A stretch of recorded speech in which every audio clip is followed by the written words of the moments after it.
Ok, j'en ai une. Un chanteur français pour enfants. Henri Dess. Yeah. Attends, j'ai un acteur français assez reconnu. Denis Podalides. Oui. Et une actrice latino-américaine plutôt pas mal. Eva Mendes. Une BD qui cartonne un peu ces derniers temps, assez mortelle sur la science-fiction française. Oh, Captain Death. Oh yeah. Vous avez oublié le chroniqueur de Comics Podcast. Ah, Death. Ah, oui, très Def bien. Iriel. Oui, ah. Ouais. Oula, pardon. Oh là. Défoncez mon micro. Eh bien, mais qu'est-ce que c'est ? C'est Adrien qui prend le micro. Bouilla les bouillaillots, c'est bienvenue dans ce 134e épisode de Comics Podcast. Ça file. Vous avez vu comme j'ai pas bégayé sur le numéro. Enfin bon, bref. Votre podcast préféré du monde, consacré aux comics et à leur univers, de retour dans vos flux pour 1 heure ou 2 ou 3 d'analyse, de passion, de débat et de jeux de mots. Oui, c'est ancré, c'est dans le conducteur maintenant. Il y a les genoux. Et ce soir, on est avec plein de monde. On est avec Kétrus. Salut. Salut Kétrus, comment tu vas ? Très bien, merci. Je suis très content d'être là. Tu es content d'être là ? Est-ce que tu lis des petites choses en ce moment ? Ouais, je lis Die et Wicked and the Divine que j'avais pas encore commencé. Ah, eh bien, des comics dont on a parlé récemment. Sur recommandation de Comics Outcast, bien sûr. Exactement. Est-ce que tu peux nous pitcher en 2 mots ce dont tu vas parler ce soir ? Je vais parler d'une histoire d'adolescent dans un Japon médiéval un peu fantastique. Intéressant. On a également Ben. Eh bien, écoutez, bien sûr. Eh bien, bien Voilà, sûr. je ne peux rien vous dire de plus. Comment allez-vous, mon jeune homme écoutez, préféré ? jeune homme, ça va très bien, ça va très très bien. Il a dit que j'étais son préféré, on peut noter. Ça va super, écoute, beaucoup de travail, mais également beaucoup de plaisir. Très bien. Est-ce que tu lis des choses en ce moment ? Oui, j'ai lu la première issue de Wonder Woman Death Earth, pardon, de mon cher ami Daniel Warren Johnson. Le mec qui fait Murder Falcon notamment, et j'ai vraiment trouvé ça très très très très bien, très élégant, très original aussi pour un truc Wonder Woman. Très bien, quoi. Voilà. Et qu'est-ce que j'ai lu d'autre ? Non, je l'ai pas lu, mais j'ai mis dans ma pile à lire, le nouveau Thor de Donny Cates qui a pris le pas sur Jason Aaron là. Il fait débat. Son costume fait un petit peu. Un petit peu death metal, mais en même temps Flash Gordon, mais en même temps c'est dans l'espace, donc pourquoi pas. Mais je suis assez hypé, même si je porte Jason Aaron. Je me figure pas bien à quoi ça ressemble. Il a un genre de diadème noir brillant un peu, avec un marteau. Ah mais si, j'avais vu, mais Joe avait partagé ça en disant qu'il était chaud. Ouais, disons il est disco metal death, tu vois, pour finir sur le. Voilà. Ah ouais, je vois 90. Donc plein de choses. Comme ça pendant un temps. Voilà. Et en 2 mots, tu nous parles de quoi ce soir ? Et en 2 mots, je vous parle d'une petite ville, je vous parle d'une grande famille, d'un grand manoir et surtout de grands secrets et des squelettes dans les placards au sens propre comme au sens figuré. Chaud. Et ce soir, une voix que vous n'avez peut-être pas reconnue, c'est tout simplement parce que c'est un invité d'honneur. On c'est accueille un invité kebab. Un invité exactement. Pardon. On accueille à notre table ce soir le grand Alexis Bacci. Bonsoir. Bonsoir Alexis. Alors Alexis, tu es auteur, tu es dessinateur. Tout à fait. Artiste. Et ce soir, on va un petit peu parler de ton univers, de ta carrière, de tes inspirations peut-être, je ne sais pas. Et puis pourquoi on va faire un combat d'accent également. Et puis tu nous présenteras ton nouveau titre à un moment. Oui. Ouais, tout à fait. Mais avant ça, tu nous parleras d'autre chose. Tu nous parleras d'un truc, parce que je veux dire, à Comics Podcast, on serait prêt à faire bosser nos mères, genre si on pouvait. Donc on fait bosser également nos invités. Bacci, ce soir, n'est pas que notre invité, il est également chroniqueur, et donc il a apporté dans sa besace un comics de son choix. J'ai lu Rick et Morty, Donjons et Dragons. Intéressant. Et donc, on en parlera tout à l'heure. On a également un invité caché. Hey, je suis là. Death Iriel. Mon gars. Donc tu changes ton pseudo Twitter maintenant. Grave. Donc toi, tu passais dans le coin et tu t'es dit. J'étais là et on m'a dit t'enregistres. Je fais bah oui, je viens, et je devais même pas avoir de micro. Et j'en ai piqué un dans le carton là, parce que il y a des moyens Patreon, de ouf. Il y a eu un moyen de ouf il y a très peu de temps, donc je me suis dit je l'ai branché. On en reparlera, mais du coup on est en train d'augmenter notre parc de micros considérablement. Et on va bientôt pouvoir faire une émission à peu près à 60. Environ. Allez. Voilà. Moins 56. Moins, Mais voilà. moins quelques-uns. Et du coup, bah voilà, j'ai lu qu'un seul truc ce soir. Parce que je l'ai lu personnellement dans ma vie courante, Dans ta vie. sans, Dans ta vraie sans, sans le travail que vous imposez. À J'ai hâte de savoir lequel. Et du coup, je pourrais donner mon avis dessus si vous le souhaitez ou pas, je m'en fous. Ton avis comme dans Avatar. D'accord, Ok. je l'ai. J'ai mis du temps, mais Ouais, je l'ai eu. écoute, chacun prend son temps. Et du coup, voilà. Mais du coup, je suis en train de lire très rapidement Ronin, là, pendant que je parle, pour Ronin Island, pour essayer de donner mon avis aussi. On n'avait pas donné le titre, maintenant tout le monde sait qu'on va parler de Ronin Island. Super. Ah merde. Ronin Duris. Ok. Une Non. fois qu'on aura fait Ah bon les revues comme d'accoutumé, on fera quoi? Donc on fera un petit focus avec notre invité Alexis Bacci. Et puis en hors les bulles, et que dirais-je en dessert, Oui. on parlera d'un queutru qui s'appelle Deathstroke Knights and Dragons. Qui fait écho à Rick and Morty d'une certaine manière, avec des dragons et des knights. Encore des dragons, Bien donc sûr. énormément de dragons ce soir. Si vous détestez les dragons, n'hésitez pas, bien sûr, à utiliser la petite touche pour skipper. Bah non. Bah s'ils ont peur. Bah on peut leur faire aimer les dragons. Mais attends, faut Comics Outcast, on va vous faire aimer les dragons. Ok. C'est un pari ce soir. On vous fera aimer les dragons. Avant de commencer l'émission, je propose de faire un tout petit point sur les Bouilladors, qui est votre événement comics préféré de l'année C'est vrai. et qui arrive très très très bientôt. On en reparlera tout à l'heure, peut-être en fin d'émission, mais sachez que les votes devraient être encore ouverts au moment où l'émission est publiée. Oh oui. Pour Pour peut-être quelques pas- jours, hein, oui, dépêchez-vous. pour pas de temps, pas Ouais, beaucoup de temps, mais ouais. il faudra aller vite voter pour votre comics préféré, votre film préféré, votre série préférée, ou Auteur, alors artiste, auteur, artiste, perso. ou alors foutre un tacle monumental au film que vous allez le moins aimer cette année, qui est peut-être, je ne sais pas, chez DC ou chez Marvel ou chez la Fox, enfin on ne sait pas. Et cet événement aura lieu en live, mais j'en reparle tout à l'heure. Est-ce que vous êtes prêts pour parler de comics? Oh oui. J'étais prêt avant de me lever. Oh la vache! Alors, Comics Podcast 134, c'est parti.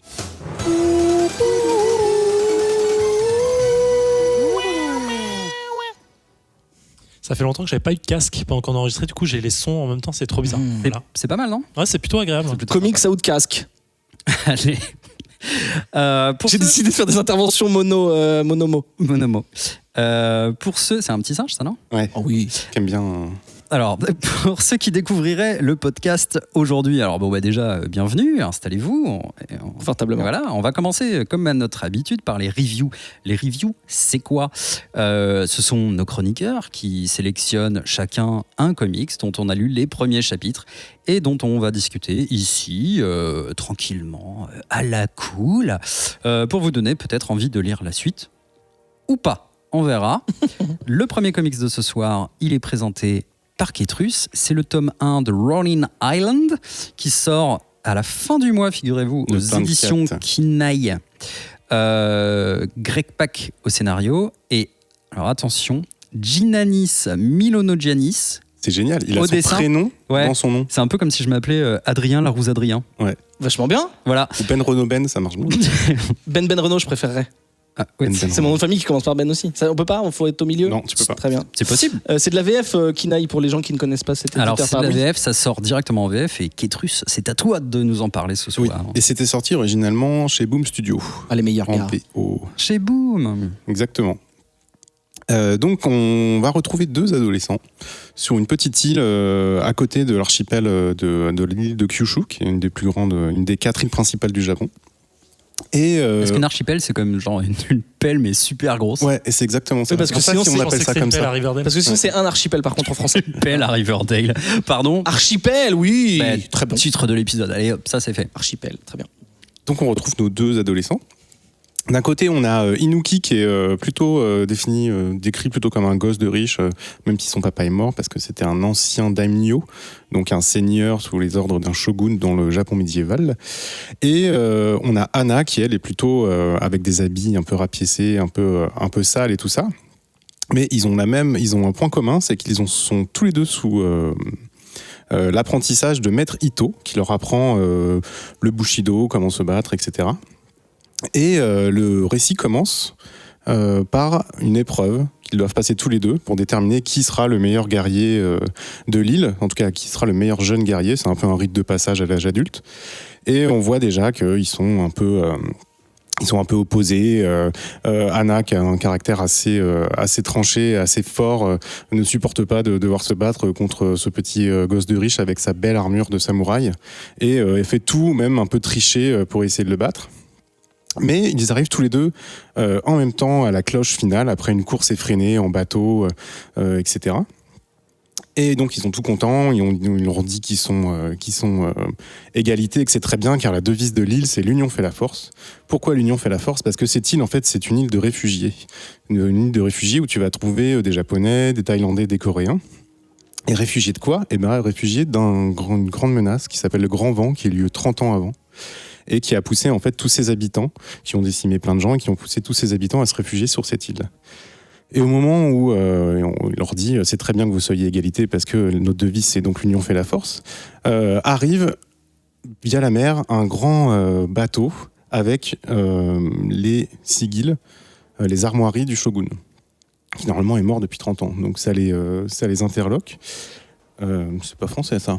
Si, ça les interpelle. Ouais, ça les interpelle et donc ils voient débarquer le général Sato, le général du shogun, le premier général du shogun, qui est un homme assez fier et qui vient de leur dire vous devez nous aider, nous donner des provisions, nous donner des gens pour nous aider à combattre une menace qui menace donc le shogunat sur Kyushu et sur tout l'archipel du Japon. Je sais pas, j'apprends le mot shogunat. C'est vrai ? J'aime bien la consonance de shogunat. C'est beau, shogunat. Ouais, shogunat. Ouais. Dites-le chez vous. Et dans le sud-ouest, on dit une chougatine. Oui. C'est oui. Titre de l'épisode, je pense. On va devoir mettre beaucoup de titres. Donc voilà, ils s'engueulent un peu, ils se battent, on veut pas, on veut garder notre indépendance, etc. Et encore un Deus Ex Machina, là ils se font attaquer par des bionines. Tu dois avoir une blague là-dessus, Ben. Bionine, non. Non, ça va ? Non, attends, je cherche pendant que tu parles. Le mec qui capitule, tu sais, genre il fait carrément des pauses pour nous laisser dire. Tu m'as pris au débois, c'est clair. En fait, le fait qu'on m'autorise, ça me bloque, du coup. C'est une bonne technique, ça, c'est bon à savoir. Donc, ils se font attaquer par des bionines qui sont un mélange entre des zombies et des représentations des démons du Japon médiéval. Ils arrivent à leur couper la tête, à leur mettre des flèches dans la tête, à se battre, etc. Mais malheureusement, ils se relèvent et continuent à les attaquer. Ils arrivent à fuir et à se réfugier. Benjamin Bionine. Voilà, merci. Vite fait. Non, ouais, j'aurais pas dû. Si, c'était pas mal. Ok, merci, c'est gentil. Ça fera un titre d'épisode. Titre de l'épisode, du coup. Et voilà. Et ils sont pas contents que les hommes du shogun essaient de leur imposer un ordre, essaient de leur demander des choses, essaient de un peu les réduire entre guillemets en esclavage, ou en tout cas sous le joug du shogun, alors que eux, ça fait plus de 30 ans qu'ils sont indépendants et c'est une de leurs fiertés. Malheureusement, la vieille sage du village dit qu'ils ne sont pas en position de résister et que ce serait trop dangereux, qu'il y aurait beaucoup trop de morts. Donc ils acceptent d'être un peu asservis. Sur ces entrefaites, donc ils sont un petit peu de temps passe et on voit qu'en fait les hommes du shogun prennent le pouvoir sur l'île et ils se font encore attaquer par cette fois-ci par des animaux bionines. Donc pareil, donc on apprend qu'en fait ce mal étrange qui transforme les gens en une espèce de zombie affecte aussi les animaux et ça décide les habitants du village, en tout cas une partie, à partir avec le général Sato sur Kyushu pour aller aider le shogun et aller aider à vaincre cette menace. Donc évidemment, tous nos héros qu'on a découverts partent et ils se retrouvent sur Kyushu où ils retrouvent le shogun et je vais pas en dire plus parce qu'après ça va spoiler et il y a pas mal de choses qui sont révélées sur l'arrivée de cette île-là au fur et à mesure du récit. Donc c'est un récit pour enfants. Enfants, carrément enfants. Pas enfants, plutôt pré-ado. Kinaï, c'est à peu près ça leur ils ont deux collections, ils ont Graphic Kids et ils ont Fresh Kids. Et Fresh Kids, c'est un peu plus, c'est à partir de 12 ans, quelque chose comme ça. J'ai pas envie de me planter trop. Plutôt pré-ado. Donc on a un récit qui est pas trop compliqué, avec des dialogues pas trop compliqués non plus. Mais ils arrivent quand même à mettre pas mal d'intrigues qui se mélangent. Et surtout, et je sais que ça, c'est quelque chose qui tient à cœur à Romain Galland, qui est l'éditeur de Kinaï, c'est qu'il va y avoir des valeurs qui vont être véhiculées, comme la différence, comme l'acceptation aussi des femmes fortes, etc. Je me souviens de notre interview avec lui, où effectivement il évoquait qu'il aimait bien quand les récits véhiculer un petit peu des réflexions qui pouvaient toucher du coup les préados sans être de façon forcément frontale, quoi. Mais il y avait des trucs glissés ici et là. C'est-à-dire que c'est fait de façon assez douce dans ce récit-là. Donc c'est un récit qui s'articule, qui va très très vite. C'est-à-dire que ils vont arriver à un problème, ils vont le résoudre, puis après ça va créer des séparations, des mésententes, etc. Et puis ça va s'enchaîner. On va pas avoir comme dans les comics qu'on peut présenter ou comme dans The Plot qu'on va présenter plus tard. Ah, j'ai spoilé. Oh putain! Quelque chose de très adulte avec beaucoup de dialogues, etc. Mais c'est pas grave parce que c'est pas le but de ce genre de récit. Et donc on va avoir différentes valeurs et différentes problématiques qu'on peut avoir quand on est adolescent. Donc l'acceptation de l'autre, la différence de richesse, le poids du passé, parce qu'il y a tout le poids du passé du père de Inuki qui est considéré comme un déserteur et un traître qui a fui en fait le shogunat lors de cet événement qui s'appelle le Grand Vent. Et tout ce genre de choses, comment on appelle ça, l'attrait du pouvoir, contrer le pouvoir, se rebeller, etc. Donc voilà, c'est assez bien fait là-dessus. Il y a pas mal de rebondissements et à la fin du tome 1, qui fait quand même à peu près une centaine de pages, en comptant 112 pages en comptant tout, mais donc ça fait à peu près une centaine de pages. On a vraiment envie de connaître la suite de l'histoire, on a envie de connaître ce que c'est le Grand Vent, pourquoi ce shogun-là est mis en place, les gens qu'il a autour de lui, qui le trahissent, etc., etc. Pourquoi les deux héros se séparent, est-ce qu'ils vont se retrouver, etc., etc. Donc c'est quand même très bien fait, c'est assez page-turner, ça va vite, et ça se lit très bien pour des préadolescents, c'est assez parfait. Ça correspond à l'âge de tes gamins, non ?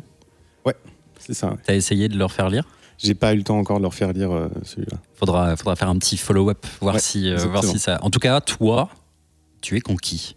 Ouais, je trouve ça bien. Alors c'est parce que j'ai l'habitude de lire tout ça, mais ça marche très bien. Et en plus, je trouve que les dessins sont très efficaces. Je suis très très fan de la mise en couleur. Il y a quelque chose d'assez dynamique et assez péchu. Il y a pas mal de orange. À un moment donné, quand il y a du feu, etc., ça rend très très bien. Je suis hyper fan des couvertures qu'on peut retrouver tout à la fin du tome 1 dans l'édition de Kinaï. Donc voilà, moi c'est un grand oui, ça marche très bien et oui, j'ai hâte de lire le tome 2. J'ai lu qu'aux US, c'était un sacré carton. Ils ont réédité 3 fois, ils ont réimprimé 3 fois la première issue, ou un truc exactement. Comme ça. Et c'était une mini-série qui finalement a été étendue. Ouais. C'est cool. Ben, toi, t'en as pensé quoi ?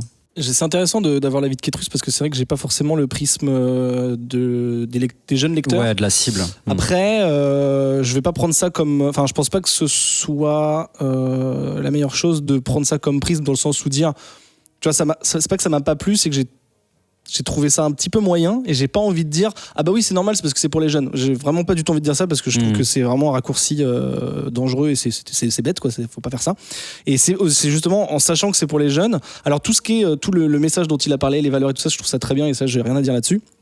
Par contre j'avoue qu'il y a 2 trucs qui m'ont un petit peu empêché d'apprécier vraiment et de dire ah ouais c'est vraiment super et tout, je le conseille. Alors je le déconseille pas non plus, hein, mais les 2 petites choses, c'est premièrement le dessin, c'est pas que c'est pas bien, c'est pas que c'est pas beau ou quoi, c'est j'ai pas trouvé qu'il y avait une patte particulière, alors que c'est le même gars qui fait les covers, donc Kétrus a parlé, qui sont magnifiques, il y a des fois un petit effet gravure et tout qui est super beau. Alors après c'est pas le même travail de faire une cover et de faire des cases, mais bon j'ai trouvé que c'était assez quelconque. C'est un peu méchant de dire ça, mais en fait quelconque dans le sens où c'est pas une patte qui m'a retenu, tu vois. Je suis le premier à dire que si le dessin est pas académique, et d'ailleurs souvent je suis le seul à aimer les dessins parfois dans des trucs où je me dis ok c'est pas académiquement beau, mais il y a une patte, il y a un truc qui m'accroche. Là ça m'a pas accroché, alors c'est très personnel, mais je trouve que le trait m'a pas vraiment accroché. J'ai rien trouvé de très singulier, de très remarquable on va dire au premier sens du terme.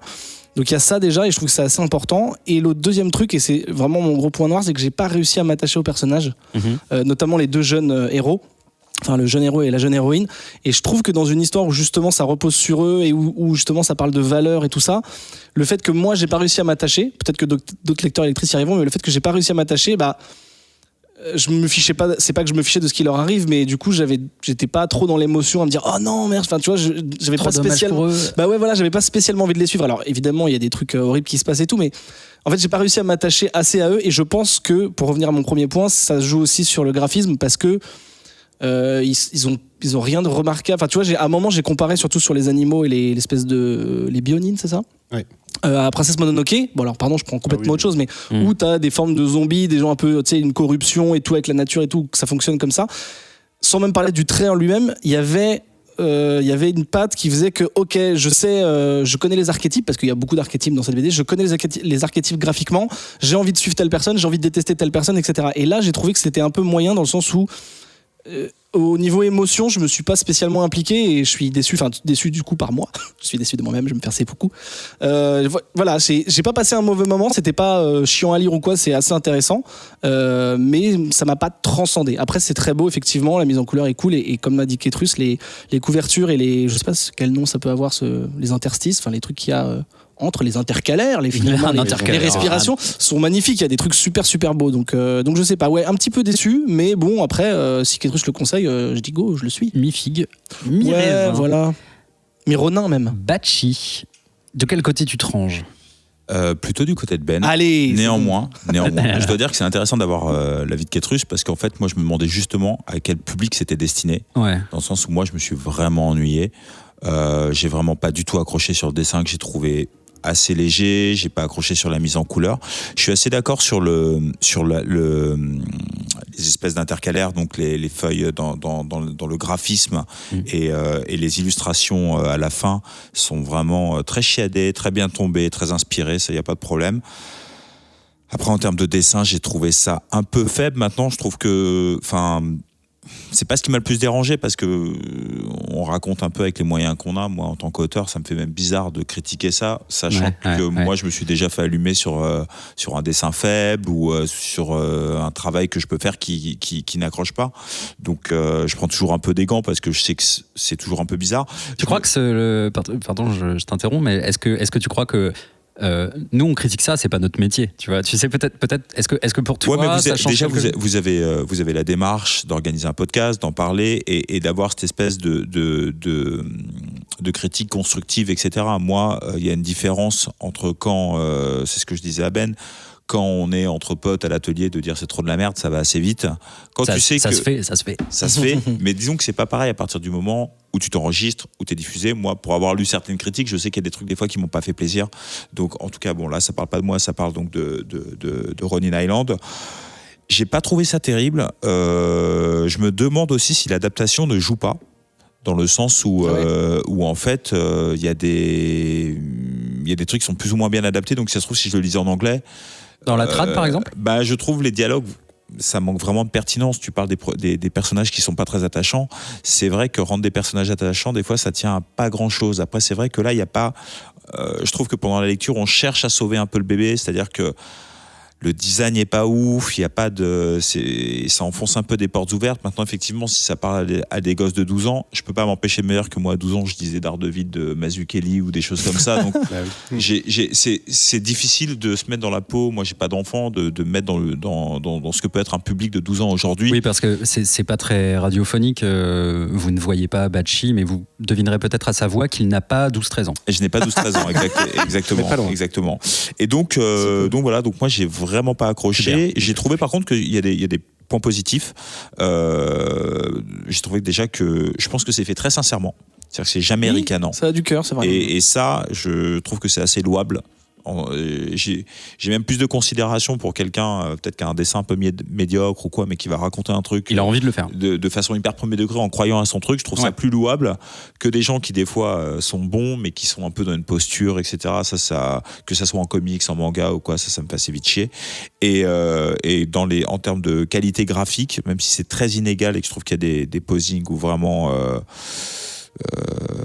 un éditeur devrait dire non mais là je trouve vraiment qu'il y a des moments de dessin qui passent et d'autres qui sont vraiment super lèges, mais je trouve que la mise en scène qui est plus dur en fait à mettre en place que du dessin pur. Ça après c'est plus une question d'implication. Après je sais pas l'économie que ça représente. Si le mec il doit tomber 20 pages de BD par semaine, ou est-ce qu'il a le temps? Il y a quand on est auteur, c'est une considération que tu as. En tant qu'auteur, je vois bien que moi par exemple j'ai le luxe de prendre le temps que je veux en fait sur mes BD. Là je sais pas si on veut faire un calcul, mais Nichou ça sort en général mensuellement et il y a une vingtaine de pages par issue. Ça va dépendre des. Oui, ça dépend. Des fois il y en a qui prennent plus de temps, mais de manière générale c'est mensuel et c'est 20 pages. Donc, du coup, l'artiste, à moins qu'il ait tout fait et que ça sorte après, on sait pas. Mais je trouve, juste pour conclure, je trouve un peu dommage. Je trouve même si bon, c'est un peu facile, les zombies, etc. Il y avait moyen de facilement rajouter de la pertinence. Par exemple, il pourrait expliquer un peu ce qu'est un ronin, ce qu'est un samouraï. Le samouraï, ça veut dire. J'étais un petit peu perdu, moi, dans la description que vous en faites, parce que je connais pas cet univers. Pour connaître un peu justement le milieu des arts martiaux, pour avoir pratiqué quand même quelques années, par exemple, voilà, il y a 3 noms lâchés à l'envolée, Shogun, Bushido. Il l'explique, mais il l'explique quand même de façon très light, et je trouve presque un peu incorrect. Par exemple, il pourrait. Moi, je me suis vraiment éduqué avec la bande dessinée, avec le cinéma, et je trouve que, par exemple, c'est l'occasion, ça, d'expliquer qu'est-ce qu'un samouraï. Par exemple, samouraï, ça veut dire serviteur.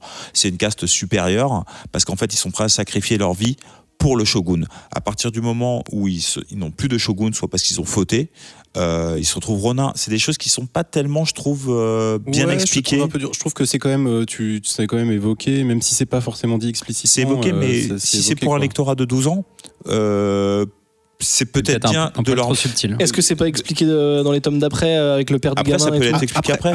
Après c'est une mise en place aussi. Tu vois, Bushido, quel code du guerrier? Expliquer que Bushi, ça veut dire guerrier en japonais, que Do, c'est la voix. Après, que tu vois ça avec. Peut-être que je suis un peu, casse-couille là-dessus. Je pense. Ouais, je pense. Enfin bref, j'ai pas accroché. Maintenant, je te dis, voilà, je pense qu'il y a quand même quelques qualités, et le fait que ça soit fait quand même, je pense avec beaucoup de sincérité, je trouve que c'est une bonne chose. Zef, tu as scrollé à la vitesse de la lumière. Non, pardon, tu as tourné les pages. Bravo, Comics Outcast, c'est nickel. Non, mais attends, c'est pas sorti, on est obligé de scroller. Ah oui, mais c'est l'éditeur qui nous l'a envoyé. Non, je scrollais dans le sens, il a pas lu. Il a juste scrollé. Non, je l'ai pas lu. J'ai lu. Non, mais tu l'as dit à l'interview, l'intro, tu l'as dit. Rapidement, et je vais backer Ketrus là qui se prend tout le monde. Ce n'est pas un combat, enfin. Ouais, on le sait. Non, mais alors, j'ai pas tout lu, donc je peux pas dire, mais du peu que j'ai lu, moi, ça me donne envie de continuer à lire en tout cas. Je trouve ça visuellement. Alors, je comprends le côté un peu peut-être pas pauvre, je crois que ça a été dit, mais un peu rapide. Il y a des noms d'oiseaux qui ont été dit, voilà. Mais moi, je le rapproche vachement de la BD franco-belge. Alors, c'est bizarre à dire, parce que c'est quand même très américain. Mais parce que je trouve que c'est la mise en case est très posée, les personnages aussi, et du coup, il y a un côté très calme à lire ça, en fait. Je sais pas comment expliquer ça, en fait. Quand je lis un comic, j'ai l'impression d'être très vite dans l'action quand il y a de l'action, et là en fait l'action, les combats, même avec entre eux, enfin quand il y a du combat, en fait t'as l'impression que c'est très posé, que en fait on décrit l'action puisqu'on te la fait vivre, et du coup je trouve ça plutôt agréable sur un format franco-belge de base, donc c'est pour ça que je le rapproche un peu à ça. Et après l'histoire est semble assez classique en soi, parce qu'effectivement le côté un peu zombie, tout ça, mais tu sens qu'il y a un travail derrière qui va venir, une histoire qui va peut-être se prolonger, qui va avoir peut-être un peu plus de... C'est pas si classique que ça. Et déjà dans le premier tome, c'est un peu... J'ai pas fini, voilà. Ouais. C'est pour ça que je dis, ça a l'air d'être assez classique. Le côté, voilà, on s'unit pour pouvoir vaincre quelque chose de plus fort que nous. Ouais. Mais voilà, tu vois, c'est le principe de base. Mais après, l'histoire qui va derrière, je la connais pas encore. Mais voilà, moi, c'est en tout cas je veux dire, du premier gros quart que j'ai commencé à lire, ça me donne très envie de continuer, en fait. Après, je te rejoins Bachi sur le côté un peu moins explicatif, mais il y a effectivement quelques petits astérisques qui vont expliquer 2-3 trucs, mais c'est très rapide. Bon, après, c'est pas... Et je pense qu'effectivement, la traduction française joue vachement aussi sur le côté peut-être manque d'implication. Après, c'est vrai qu'il y a un côté moral d'une part qui est mis en avant, que je trouve assez bien. Je te dis, je pense c'est compliqué de dire ça. Je te dis, je suis pas dans une position confortable parce que j'aime pas trop critiquer le travail de mes confrères, je crois qu'on peut dire.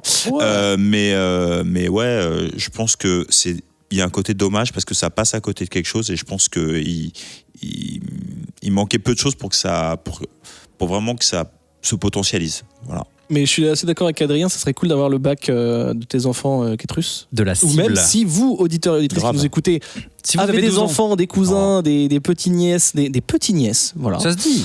Et que vous leur faites lire. Si les gosses ils kiffent, si les gosses ils kiffent. Ça serait cool de savoir aussi pourquoi, genre qu'est-ce que vous avez aimé, etc. Tu vois, sur le fait, par exemple, des films ou des choses, évidemment, nous, on a été éduqués d'une certaine façon, on a eu accès à un certain type de culture, mais aujourd'hui, je peux pas vraiment me rendre compte, je connais pas assez la BD que lisent les gars de 12 ans pour savoir si, tu vois, c'est...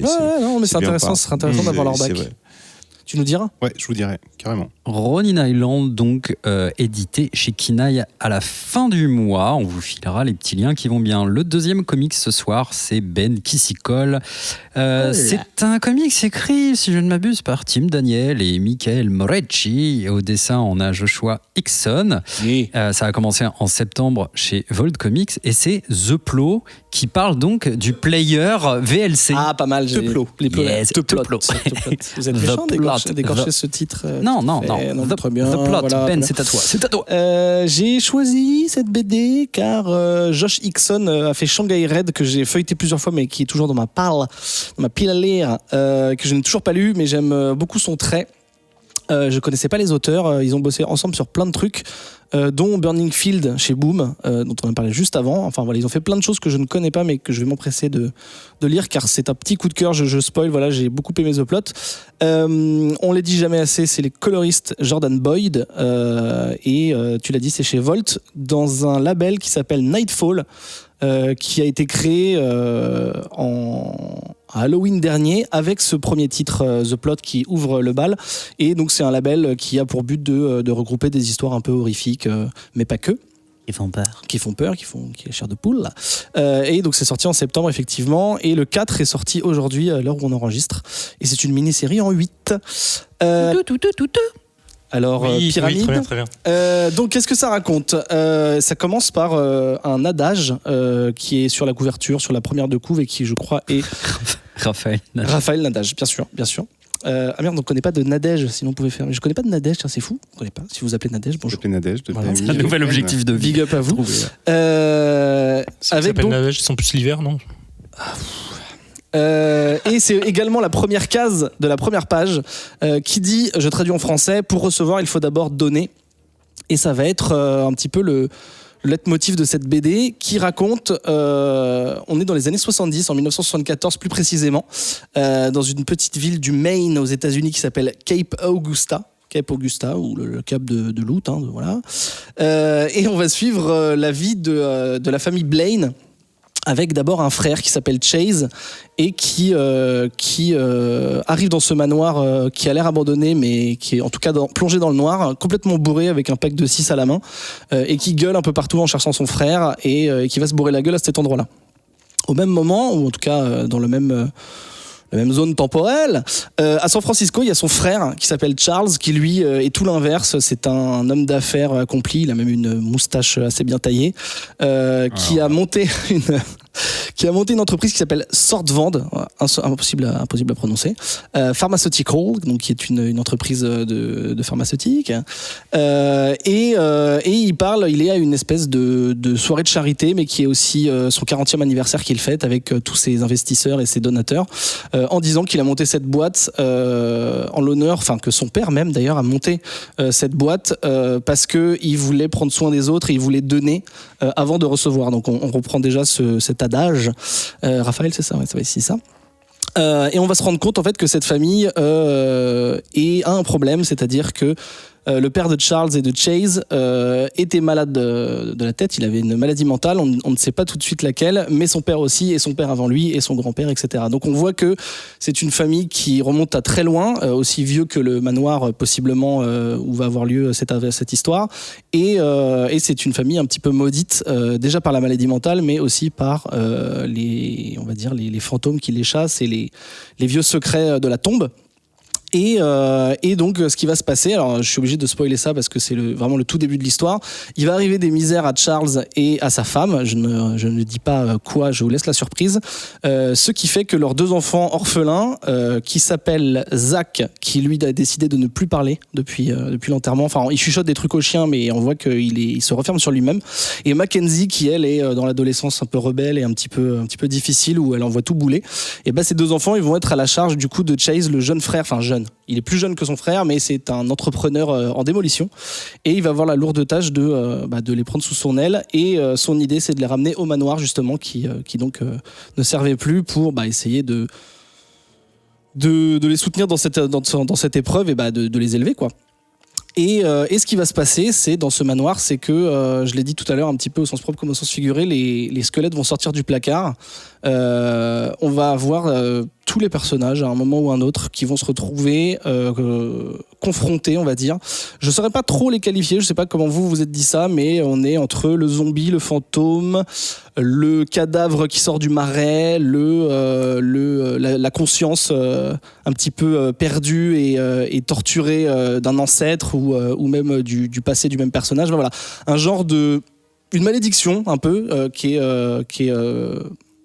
comment on appelle ça, quand c'est rendu physique, c'est-à-dire quand c'est, tu sais, là, matérialisé devant nos yeux et on va voir que ça va toucher, donc je l'ai dit, chaque personnage à des degrés différents pour des raisons différentes, mais avec comme point commun cette famille et ce manoir et tous les secrets que ça peut renfermer. Et je peux pas trop continuer parce que la particularité de ce comics, et qui fait que peut-être des gens ne vont pas aimer, mais j'aime beaucoup les comics clivants, je sais toujours pas si ça se dit, mais je le dis, c'est que au bout de la 3e issue, je n'ai pas lu la 4e qui est sortie aujourd'hui, il se passe ce que je vous ai raconté, j'ai pas spoilé certains trucs assez cool, surtout graphiques, mais je ne sais toujours pas, je serais incapable de dire il se passe ça parce que ça. C'est-à-dire que j'ai énormément de pistes, énormément d'hypothèses sur pourquoi ils sont torturés, quel est le passé de cette famille, pourquoi on se retrouve avec des litres d'eau et des cadavres dans des murs, pourquoi quand un jeune garçon va dans un marais, il se fait prendre par des zombies, mais finalement il se fait sauver par une meuf qui a l'air de s'être téléportée. Voilà, énormément de choses très bizarres, mais en même temps... Ça suffit. Bah ça suffit parce que de mon point de vue, je me rappelle pas la dernière fois que j'ai lu un truc aussi cryptique, mais où il se passe tellement de choses que je sais pas comment expliquer, je suis perdu, mais en même temps je me dis pas c'est bon, je comprends rien, ça dégage. Non, en fait je suis là, c'est ok, ça c'est pas grave, je comprends pas, je l'interprète de cette façon, ça se trouve 2 pages après je lis un truc qui me fait réinterpréter, et en gros je fais mes petites hypothèses. C'est pas vraiment une enquête, c'est vraiment un truc, moi je l'ai vécu de façon viscérale comme Cluedo. Clou, t'as écrit ce comics, ouais, super. Non, c'est plus c'est vraiment je sais pas, c'est assez, peut-être que je serais le seul à avoir cet avis, mais c'est assez personnel, c'est un truc que j'ai vraiment ressenti dans les tripes, c'est j'ai vraiment envie de savoir ce qui va se passer. Pour le coup, tu vois, je me suis vraiment attaché à tous les personnages, même les plus antipathiques, notamment un jeune shérif qui est un ami d'enfance de Chase, etc. C'est toujours le côté petite ville Twin Peaks, tu sais, comme on aime bien faire, comme dans Something is Killing the Children. Je savais que j'aurais du mal à le décrire, mais en tout cas, ça m'a pris aux tripes. J'ai envie de savoir à quel point ça touche la maladie mentale, parce que c'est un sujet qui me tient à cœur. Notamment, on avait parlé de God Country, par exemple, que j'avais adoré. Ça touche à la famille, ça touche à l'héritage, ça touche au futur. Enfin voilà, il y a plein de choses. J'ai mes petites hypothèses sur ces trucs-là. On pourra peut-être en parler hors antenne. Mais quoi qu'il arrive, moi, j'ai vraiment vécu ça de façon émotionnelle et ça m'a pris au ventre. Artistiquement, je saurais pas dire si c'est joli, mais en tout cas moi ça me plaît beaucoup. Non, mais parce que c'est, encore une fois, on parlait des dessins académiques tout à l'heure, et c'est un trait qui est très charbonneux, très anguleux. Si vous voyez qui est Jorge Fornés, qui a fait notamment Hot Lunch Spécial, ou qui a dessiné sur la dernière série d'Ardeville, il a un trait vraiment des traits très épais, très, je le redis, charbonneux. Okay. La mise en couleur est magnifique. Les couvertures sont tarées. Et voilà, en fait, c'est vraiment un comics tout en émotion. Je pense que si vous avez apprécié, on pourra théorie crafter pendant des heures jusqu'à ce qu'on ait lu la 8e issue. Alors, je sais pas si on l'a compris quand j'ai là, raconté, on en est à 3 sur 8. Là, on est à 4. Celle qui, 4. Aujourd'hui, mais donc je l'ai pas lu, on en a 4 sur 8. Je pense que vous avez compris quand j'en ai parlé, mais c'est un comics d'horreur, évidemment. Mais c'est pas forcément ultra gore, on n'est pas sur les tripes, les gens éviscérés pareil, de Something is Killing the Children. C'est plus une histoire d'horreur psychologique, exactement, Ketrus l'a très bien dit. Et voilà, c'est des personnages torturés dans tous les sens du terme, que ce soit émotionnellement ou physiquement et au premier degré. Et j'ai adoré ça, donc j'espère que vous aussi. Batchi, est-ce que ta lecture a été aussi nébuleuse que celle de Ben ? Alors, pas du tout. Mais déjà, je trouvais ça hyper bien dessiné. Ouais. Vraiment, c'est super bien dessiné. Donc toi, tu backes le côté graphique. Ah ouais, le côté graphique complètement. Il batch même le côté graphique. Je trouve ça vraiment hyper bien. Les couleurs sont super. Je suis assez impressionné, comme on disait avant l'émission. En fait, moi, le comics, j'ai quand même un peu décroché depuis les Strange et tout ça, donc je suis très vite largué. C'est pas ton quotidien. C'est pas mon quotidien. Ouais. Voilà. Après, je lis des trucs et plutôt dans l'indé. Et d'ailleurs, ça m'a fait penser à une BD assez super. Je sais plus qui l'a fait, mais qui s'appelle Tumulte, où graphiquement, ça se rapproche un peu de ça. Les dialogues sont top. En fait, moi, c'est vrai que les dialogues sont super. Les dialogues je l'ai pas dit, mais c'est mortels, vraiment quoi. ça. C'est-à-dire que c'est vraiment du cinéma hyper rêve, c'est-à-dire qu'il y a un peu d'Edgar Poe, de Lovecraft, mais sans tirer sur la corde, des tentacules et tout ça, quoi. Ouais. Justement, il n'y a pas du tout. C'est ça. Très bien ça. Non, mais c'est vrai. Non, mais c'est vrai que c'est pas du tout. C'est tout en subtilité. Il y a plein de super idées. C'est vrai que l'histoire avec le chien est super. Par contre, j'ai rien capté. C'est-à-dire que j'ai plus capté avec ton résumé que en lisant. Où en fait, je faisais OK, je vois bien que c'est cool. Je pense que l'histoire même m'a pas hyper intéressé. Mais ça, après, c'est vraiment une question de goût. Comme moi, j'adorais les films de la Hammer, par exemple. Dès que ça parlait de vampires, j'étais à bloc. Le chien des Baskerville un peu moins. Donc après, ça, c'est vraiment une question de voilà, il y a des histoires qu'on préfère à d'autres. Je me suis pas spécialement attaché au personnage, mais j'ai trouvé que graphiquement c'était hyper réussi. T'aimais être perdu ou non, ça t'a saoulé? En fait, c'est marrant quand t'as parlé de David Lynch et de ce côté Twin Peaks, etc. Je crois que j'aime bien au cinéma. Okay. Mais je pense que j'ai pas les mêmes délires en comics et il n'y a pas la musique, il y a pas maintenant effectivement pour les aficionados aussi bien surtout que c'est quand même dans la tradition de tout ce qui est creepy, telle forme de crypte, eerie, etc. Donc moi je trouve que ça m'a pas spécialement accroché, mais je trouvais ça vraiment super bien fait. Alors du coup, t'as lu les 3 premiers? Ouais. Et tu continuerais? Tu peux être honnête et dire genre bof. Je vais demander à Ben de me résumer. Surtout, je vais le saouler tous les jours. Alors, t'as lu? Non, mais en fait, c'est vrai qu'il y a un côté où c'est vrai que j'aurais envie de comprendre et de voir la suite. Ouais. Mais je suis pas assez mordu par le truc pour. Il y a un petit point de bascule quand même. Il y a un petit point de bascule, ouais, on est d'accord. Après. De Baskerville. Bof. Ouais, bof. Hein. Kétrus. Et je trouve cette blague très bonne. Oh là là, Kétrus, quel homme. J'ai vraiment adoré.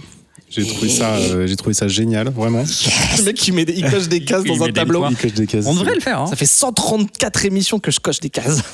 Je sais qu'ils sont mes ennemis. Pardon, excuse-moi. Ouais, je suis content que Bacci l'ait dit. Je trouve que c'est excellemment bien écrit. C'est vraiment, ça marche super bien. Alors que c'est assez verbeux à certains moments, mais en fait, tu t'ennuies jamais et c'est pas du tout pesant. Alors que ça pourrait l'être. On a lu pas mal de trucs un peu dans le même genre-là. Genre Providence, par exemple. Voilà, je pensais. Qui était très lourd à lire. Et là, pas du tout. C'est hyper fluide. Moi, ça m'a pris tout de suite au trip. C'est-à-dire que la première page, je me suis dit, oh là là, je vais retomber encore sur un truc comme ça va pas être bien. Et en fait, d'un coup, ça t'emmène, ça te prend, ça te happe et t'as juste envie de partir et de tout découvrir. T'es un peu perdu au début sur les relations familiales, sur les trucs et puis sur pourquoi il va dans cette ville-là, tu comprends pas pourquoi. On te met plein de noms rapidement. Ouais. Mais ça se met très vite en place, peut-être à la deuxième issue. Et ça marche trop bien, ça fait pas peur, mais ça dérange en fait. Ça dérange super bien. Et voilà, moi sur les dessins, alors c'est hyper bien, c'est maîtrisé, c'est hyper bien dessiné, les couleurs sont fantastiques. Je suis moins fan de genre de dessin quand il y a des dialogues en fait, des scènes de la vie courante. Mais c'est un goût, je sais pas vraiment. Tu veux dire, tu préfères quand c'est horreur? Voilà, par contre, c'est d'accord. Ouais, il y a plein de comics, qui sont dessinés comme ça et qui me gênent, c'est avec des gros traits, avec des gros ombres. C'est un peu inégal des fois et j'aime pas trop. Par contre, dès que ça tombe dans l'horreur, alors là, c'est fantastique. Comme tu disais, le gamin est happé dans les temps. Les couleurs et oh là tout. Là, c'est fantastique. Enfin, c'est vraiment, et en fait.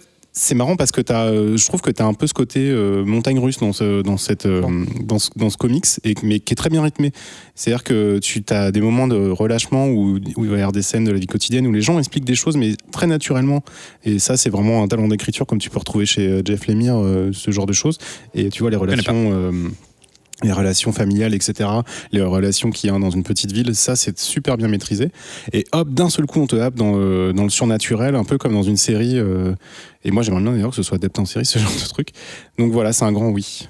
Zef, je te demande ton avis télégraphié puisqu'on est déjà très en retard et que j'ai une réputation à tenir. Alors très rapidement, je l'ai pas lu du tout. J'ai survolé rapidement la première issue. Je vous rejoins sur à peu près tout. Voilà, c'est moi. Ça défonce visuellement, ça défonce et je suis très d'accord avec Kétrus. Les scènes de vie courante sont un peu moins stylées, mais dès que ça bascule dans l'horreur, visuellement ça déroule et la couleur y est pour 100% du truc quasi. C'est vraiment super.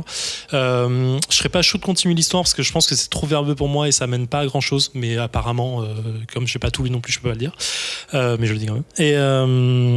Et voilà, mais ça a l'air de tuer sa mère.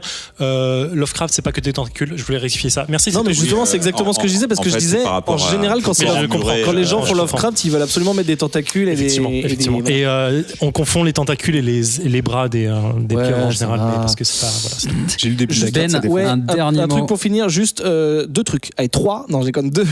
Je voulais juste dire que je trouve que la prouesse, au-delà de la prouesse graphique et d'écriture, et c'est entièrement vrai, il y a une prouesse qui est de te perdre dans le sens où il joue constamment entre le rêve / cauchemar et la réalité, mais de façon tellement subtile que des fois tu te dis ok, si là ça c'était un rêve, ce qu'il est en train de dire ça veut dire que si c'était la réalité, en gros les situations. Il n'y a que dans ton esprit malade. Peut-être, mais tu peux réinterpréter ce qui se passe en fonction de si c'est réel ou pas, puisque même les personnages, eux, ne sont pas sûrs. Et il y a beaucoup de rappels graphiques qui te. Alors c'est con, hein, mais genre, ne serait-ce qu'une goutte d'eau qui tombe à un moment dans la vie réelle, eh ben, elle va tomber dans un cauchemar au même endroit pour la même raison. Et tu vas te dire, ok, bah, lequel est la réalité, lequel est le rêve. Et je trouve que ça, c'est vraiment fort. Et l'autre truc, c'est que ça faisait longtemps que j'avais pas été surpris. En termes de jumpscare, on va dire, bon, j'ai pas non plus gueulé, tu vois, je me suis pas chié dessus, mais j'étais là, oh putain, et c'est pas tout le temps, et du coup, ça me fait vraiment plaisir. Ça veut dire que c'est immersif, hein. C'est super exactement. immersif. Ouais, surtout dans l'eau. Et les couves sont une tuerie, voilà. C'est ouf, voilà. Ok, collectionnons les couves. C'était donc The Plot. Personne ne se fait plotter dans ce comics. Mais il me plotte depuis le début, Z2. Allez. Eh oui. 3e review, on passe à l'exploitation éhontée de notre invité. On lui a demandé d'apporter une sélection. Batchi nous a proposé de lire Rick and Morty, mais pas n'importe lequel, la version versus Donjons et Dragons. Donge drague, hein, comme disent les habitués. Ah merde. Alors, Batchi, Rick mort, Donge drague, ça raconte quoi? On va demander à la bonne auberge. Alors, ça raconte quoi? C'est vraiment un épisode vraiment de Rick et Morty qui se passe dans l'univers de Donjons et Dragons. Donc, il y a tout le kiff qu'il peut y avoir dans les comics crossover, mélange d'univers. Donc, tout ça marche hyper bien, il n'y a rien à dire. Moi, je connaissais pas le comics par rapport, je connais que la série. Qu'on m'a tanné d'ailleurs, c'est Chaotique qui me l'avait fait, big up à lui. qui est big up à lui, parce que au début graphiquement j'accrochais pas du tout, je regarde pas American Dad, je suis pas du tout série, vraiment c'est pas mon truc, et j'ai vraiment super accroché. Je trouve qu'il y a un truc qui marche dans la série animée, parce que alors là pour le coup c'est étouffe chrétien au niveau du texte, hein. Il y a la masse, ça se lit pas, c'est pas fluide, c'est vraiment le contraire de. Ouais, mais t'as les sous-titres à lire dans la série. Ouais, mauvaise foi, man. Bonjour. Ouais, non, mais en fait. Non, mais je vois ce que tu veux dire. Il vaut mieux mater 2 fois l'épisode que se cogner les sous-titres et de passer à côté de toute la virtuosité de mise en scène et de réal. C'est vraiment du fan service, hein. C'est-à-dire que quand les gens ils kiffent Donjons et Dragons, ils vont kiffer. Et c'est vraiment pour ceux qui kiffent Rick et Morty. Et Donjons et Dragons, c'est vraiment comme avoir un Happy Meal spécial. Non, mais c'est vraiment ça, c'est vraiment du gros truc de divertissement. Tu peux pitcher un petit peu, vite fait? Un peu compliqué, je t'avouerais, parce qu'autant j'ai lu, mais ça commence un peu dans une espèce de convention. Il commence en fait, je dirais aussi qu'il y a pas mal de trucs que j'ai pas capté, parce que l'univers de Donjons et Dragons, moi je connaissais le dessin animé américain des années 80. C'est vrai, il y avait ça. Je voyais ça de loin dans Freddy 3, ceux qui jouaient à Donjons et Dragons, tout ça. Donc j'avais des potes qui jouaient. J'aurais adoré y jouer à l'époque, mais il se trouve qu'à l'époque, j'y ai pas joué. Donc, je faisais autre chose. Donc voilà. Tu baisais sûrement à l'époque, du coup. Malheureusement, non, même pas, parce qu'en fait, c'était quand même les années 80. C'était pas. Et on baisait pas dans les années 80. À 12-13 ans, pas trop. Le sexe a été inventé en 90. Donc, mais en tout cas, c'était. Je trouve que ça marche assez bien. Il y a beaucoup de textes, donc ce qui marche, le côté survolté de mise en scène, de dialogue qui enchaîne. Tu le perds ici. Ouais, là, c'est-à-dire que là, il y a des moments où on décroche quand même. C'est-à-dire que il y a des moments où je me dis c'est bien, après je décroche un peu, après, enfin, il y a beaucoup de textes. Je trouve ça un peu indigeste. Par contre, le dessin est très bien. J'imagine un dessin plutôt fidèle à ce qu'on retrouve dans la série. C'est exactement, voilà. C'est-à-dire que, pour le coup, moi j'ai trouvé ça très bien, hyper fidèle. Évidemment, quand on connaît pas Donjons et Dragons, on capte un peu des jokes quoi, sur le level des wizards, etc. Mais on est vite perdu si vraiment on n'a pas fait si on n'est pas rôliste. Je pense que je suis passé facile à côté de 75% des blagues, quoi. Mais ok, ça fait job, quoi. Y a pas... T'as acheté un D20 quand même pour savoir si t'avais bien aimé? Ah putain, il l'a pas. Ouais. 2 D20 en 2 D20? Ah pardon, cher. C'est DD. Oh la vache, ça enchaîne, Ben. Non, mais en fait, je demandais à Batchi de pitcher parce que je trouve que le pitch de base, il est aussi ridicule qu'un épisode de Rick and Morty. Il l'a dit, c'est Morty qui veut serrer une meuf qui travaille dans une boutique de jeux. C'est pas exactement ça. Ouais, enfin, il veut être avec elle parce qu'elle est fan. Non, mais c'est important.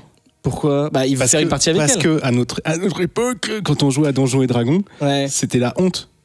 De jouer à Donjons et Dragons, on était des gros geeks, des gros nerds. C'est vrai que les toutes premières pages, tout le monde en parle. Tout le monde est là, tous les gamins dans le bus scolaire disent t'as la... Et lui, c'est pas ce que c'est, il se demande ce que c'est. Et quand il se renseigne, il voit une super belle nana et il veut jouer avec elle samedi soir. Et donc, il demande de l'aide à Rick pour l'aider. Et donc, Rick, il est fan de Donjons et Dragons parce qu'il y jouait quand il était petit, vu que c'est un méga nerd.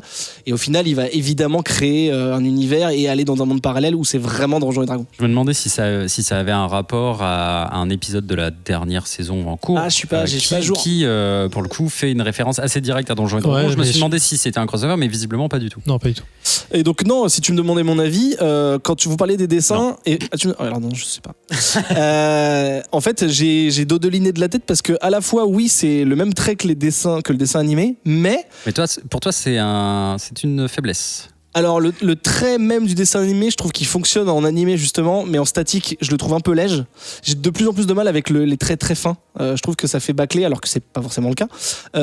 Et donc sur certaines cases et certaines planches, parfois, ce qu'il y a au premier plan ou pas des fois, c'est plus appliqué. Il y a des contours mieux faits, des ombres, des brillances et tout ça, alors que on va dire que 80% de la BD c'est vraiment le trait du dessin animé. Et je trouve ça dommage parce que j'aurais kiffé que toute la BD soit grattée comme certains premiers plans assez jolis. Peut-être que ça aurait pris trop de temps. C'est vrai qu'il y a une petite évolution au fur et à mesure de la BD. Il y a des fois, les premières pages sont plutôt sages et après les épisodes Rick and Morty appellent à ça. Et puis le public, c'est celui qui regarde le dessin animé, donc j'imagine que les gens veulent s'y retrouver. Et que ça soit les Bartman, les Simpsons en comics, on retrouve le même truc d'avoir exactement cette fidélité. C'est ça. Moi, je trouve ça quand même pas mal parce que comme ça, tu viens chercher ça, t'as ça. T'as pas de réinterprétation, etc. Par contre, là où je trouverais un avantage au comics par rapport au dessin animé. Alors, pour les bulles, je suis d'accord, même moi, ça m'a pas trop saoulé, mais surtout, c'est rigolo quand tu loupes une blague dans le dessin animé, tu dois faire un alors que là, tu peux relire ta case. Mais pour le même principe, il y a certaines. On ne rembobine plus depuis à peu près 20 ans, je pense. Tu fais flèche là. C'est que des fois, j'aime bien certaines gueules, notamment les gueules de Rick ou quoi, tu peux rester dessus un petit peu quelques secondes pour rigoler. Et alors j'ai lu en VF parce que c'est sorti chez iComics en VF, donc je sais pas si la VO était tordante. Un gros big up à Sullivan. Mais ça m'a fait marrer parce que j'ai pas l'habitude de lire, de recevoir de Rick and Morty en français, donc c'est un peu bizarre d'imaginer la voix de Rick, j'ai trouvé ça très marrant. Alors évidemment il y a pas mal de blagues pipi caca et moi je suis très client, notamment les big up au golem de Chias que j'ai trouvé très rigolo. Donc voilà, la traduction je la trouve hyper cool. Et alors moi je suis pas spécialement fan de Donjons et Dragons, j'ai pas trop joué, j'ai joué une fois et puis c'est Zéphiriel ici présent qui m'a fait découvrir le JDR, donc peut-être qu'il y a des rêves qui m'ont échappé, mais je trouve quand même que c'est pas méga cryptique. Je trouve que c'est accessible, on comprend ce qui se passe et surtout c'est de la grosse aventure quoi, et c'est drôle. C'est la grosse aventure. Ouais. Kétrus, tu es rôliste. Et donc, ton point de vue de rôliste? C'est du gros fan service de ouf. Ouais. Alors, je me suis posé la question, c'était pas trop à un moment donné. Et surtout, je me suis posé la question de, ok, mais si les gens connaissent pas. Parce en même temps, c'est écrit sur la couve. En fait, quand tu dis, est-ce que t'as raté des refs, je pense que il y a à peu près une ref par bulle. C'est ça. Environ. Ouais, t'exagères. Bon, j'exagère, mais il y a à peu près 4-5 par page, en tout cas, facile, quoi. Mais il y a les vrais noms des spells, il y a les petits clins d'œil, ils arrêtent pas de se foutre de la gueule de la classe Bard, quelque chose qui est iconique à Donjons et Dragons. Oui, ça par exemple, c'est un truc que je captais pas du tout. Donc j'en ai déduit qu'il devait y avoir un running gag sur ça. Tu peux déduire. Mais une rêve, c'est pas grave, c'est une méta qui est grave. Enfin, qui est compliquée. Mais les gars, c'est écrit sur la couve, tu sais ce que tu dis. Elle est assez bien amenée pour que tu comprennes qu'à un moment c'est marrant, et puis le Bard, ça reste quand même le mec qui chante, donc bon, tu peux vite comprendre pourquoi c'est marrant. Il le dit en donné, ouais. Non mais surtout c'est écrit sur la couverture, il y a le logo officiel de Donjons et Dragons, donc tu sais que tu plonges là-dedans. Et je me suis même demandé si c'était pas une commande en fait. En fait, je crois que derrière la couve, j'ai pas le bouquin là, mais derrière, je crois qu'il y a le logo de la boîte de Donjons et Dragons. Enfin, de la boîte à mon avis, si tu veux licencer Donjons et Dragons, t'es un petit peu obligé d'avoir l'autorisation de Wizard of the Coast. quand tu connais l'univers de Donjons et Dragons, tu kiffes. Il y a plein de références, comme la boîte rouge, qui est la première boîte Donjons et Dragons, ce genre de choses. T'as le nom des spells, t'as le nom des modules, t'as le nom de le golem de Chia, c'est aussi une référence. Enfin, bon, t'as énormément de choses, t'as des références partout. Du coup, j'ai trouvé ça cool. Alors, j'ai lu que les 2 premières issues parce que c'était peut-être un peu tout est expliqué dans la 3. Hein. Dans ce cas, c'est pas vrai. Non. Et ouais, je sais pas, c'est peut-être un peu trop appuyé, tu vois, mais bon, c'est drôle, ça reste du Rick and Morty et c'est marrant à voir, quoi. Et on se poile. Zef, Ouais. tu m'en as parlé, j'étais à peine né, enfin, il y a très longtemps, quoi, je veux dire. T'es à peine Très longtemps. Il y a très longtemps, tu m'en as parlé. Non, mais non. Non, enfin, je pense pas. Ça fait quelques semaines. Qu'en as-tu pensé, toi? Je crois Eh ben, que toi, tu moi, es je très l'avais client. lu quasi pas à la sortie française, quasi, parce que en fait, c'est le Comedy Comics qui en avait parlé dans une de ses émissions, et du coup, je l'ai lu tout de suite après. Et j'ai bien fait de suivre son avis parce que lui, il a kiffé aussi. Moi, je surkiffe bien comme il faut. Et pour le coup, je suis assez. Enfin, je suis pas très d'accord avec vous sur le côté il faut avoir les références pour capter, parce que moi, je suis pas joueur de Donjons et Dragons à la base. J'aime pas du tout cet univers à la base, mais j'ai quand même tout pigé. Bon, j'ai quand même les blagues de base de D&D, mais par exemple le coup sur la 4e édition, tu vois, j'ai compris pourquoi c'était marrant. Mais quand j'ai fini le comics, je me suis dit, bah ça m'a donné envie de jouer à D&D. Alors qu'à la base, j'aime pas cet univers. Et tu vois, enfin, j'aime pas le jeu en lui-même. Donc si c'est une commande pour faire de la promotion pour ça le marche truc, super ça bien. marche. Ça marche super bien. Ça marche. Ah Et, bah ouais, clairement. Ouais. Et pour le coup, moi, je trouve pas que ce soit trop, comme tu disais, quelque chose. Je sais pas. Ça passe En super fait, bien, je me demande en fait. Moi, j'ai kiffé du début à la fin. Toutes les références sont excellentes. Les blagues passent super bien. Et puis, en fait, je me suis même attendu à ce qui se passait, en fait, dans le sens Rick, la façon dont il réagissait et tout. Je me suis dit, mais putain, c'est tellement logique dans l'univers de Rick and Morty que tu sais que ça va forcément se passer comme ça. Et il y a le 2e tome qui est sorti qui s'appelle Painscape. D'accord. Le jeu de mots est trop bien. Alors attention, c'est pas le 2e tome, ce que j'allais dire, c'est la 2e série. Oui, la 2e série, pardon. Le 2e tome français n'est pas sorti encore. Et du coup, qui est aussi bien, en fait. Voire encore mieux, parce que c'est encore plus poussé dans le délire, et c'est génial. Voilà. Moi, ce que j'aime bien, en fait, c'est que justement, c'est too much, mais c'est hyper bien fait. C'est-à-dire que carrément, super bien fait, ouais. moi, c'est un truc que je kiffe, c'est j'ai un peu le même truc quand je vais voir un Marvel au cinéma, c'est que voilà, je sais que je viens chercher ça, je me tape Ouais, ça. c'est ça. Tout est nickel, le dessin est nickel, le truc est nickel, t'aimes ce style d'humour, c'est nickel, tout est drôle, et c'est vrai que tu sais ce que tu viens chercher, et je me dis quand même, les Américains là-dessus, ils sont méga pros. Parce qu'on est loin, nous, en France, de pouvoir tomber des trucs comme ça, aussi réglés. C'est-à-dire que tout est nickel. Voilà, chirurgical. en fait, c'est fin. Tu Ouais, sais qu'il y a beaucoup de refs, il y a beaucoup tout de est au trucs, top, mais quoi. Le dialogue est au top, le dessin est au top, la couleur, je veux dire, tout est super pro. Donc après, oui, c'est vrai que c'est du blockbuster comme il faut. Ben, Voilà. une dernière Ouais, petite... je veux savoir si vous avez remarqué qu'on dirait un petit peu Retour vers le futur, Rick and Morty, tu sais, parce qu'il ressemble à Ah bon Doc et.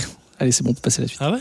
C'était vraiment pour dire ça? J'avais pas Non, en fait, je voulais parler du tome 2, je voulais dire qu'il y a une 2e série qui est sortie, mais vu qu'il a je dit à ma sais. place, il fallait que je dise une connerie, donc Bon, j'ai dit Il y a ça. les fiches de perso à la fin, effectivement, et je connais pas tous les trucs, mais je suis quasi sûr que c'est jouable. Voilà, c'est tout. Ouais. Et je fais un peu l'avocat du diable, hein, mais je sais que je vais l'offrir à plein de potes en fait. Non, il est cool. Ah, Bah oui, parce que parce ok. que ça marche trop bien. Ça tape dedans, quoi. Je récapitule les revues de ce soir. Il y a eu Ronin Island, présenté par Kate Russ. On a dit que c'était peut-être bien pour la cible, peut-être pas trop pour les adultes. Enfin, je sais pas. À vous de nous dire. Ça sort chez Kinaï à la fin du mois. Ensuite, on a parlé de The Plot chez Volt Comics. Volt Comics, est-ce qu'on dit que c'est un dé? C'est un peu Oui, indé, parce quand que même. ils sont récents et je l'avais dit une fois dans je sais plus quelle émission la dernière fois que j'ai fait un truc Volt, c'est une maison d'édition familiale en plus, donc on est à la maison quoi. En plus. Et c'est le label Nightfall, mais bon, en France, là, je sais on pas a qui dit- achètera ça. Très beau. On pige rien, mais c'est magnifique. Attention, pas péjorativement, on pige rien parce que Non, mais on pige rien dans le bon sens. on est Attention. volontairement perdu. Attention, regarde par exemple l'amour, on n'y comprend rien. C'est on aime vrai, ça. et c'est vrai. Putain, T'es Rick and Morty, Donjons et Dragons, et alors là on dit bah c'est chirurgical, c'est exactement ce On dirait qu'on un voulait. bombardement américain, c'est chirurgical. Oh non, on va pas parler de politique. Bah, c'est des bombardements, c'est pas de la politique. On se retrouve. C'est chez iComics, le et tome, c'est chez tome 1 vient de iComics sortir. en Et VF. la VF elle tue. Et en VO, c'est chez IDW. IDW. On se retrouve dans un tout petit instant pour parler, bah, ni plus ni moins, de Bachi, l'homme qui est en face de moi.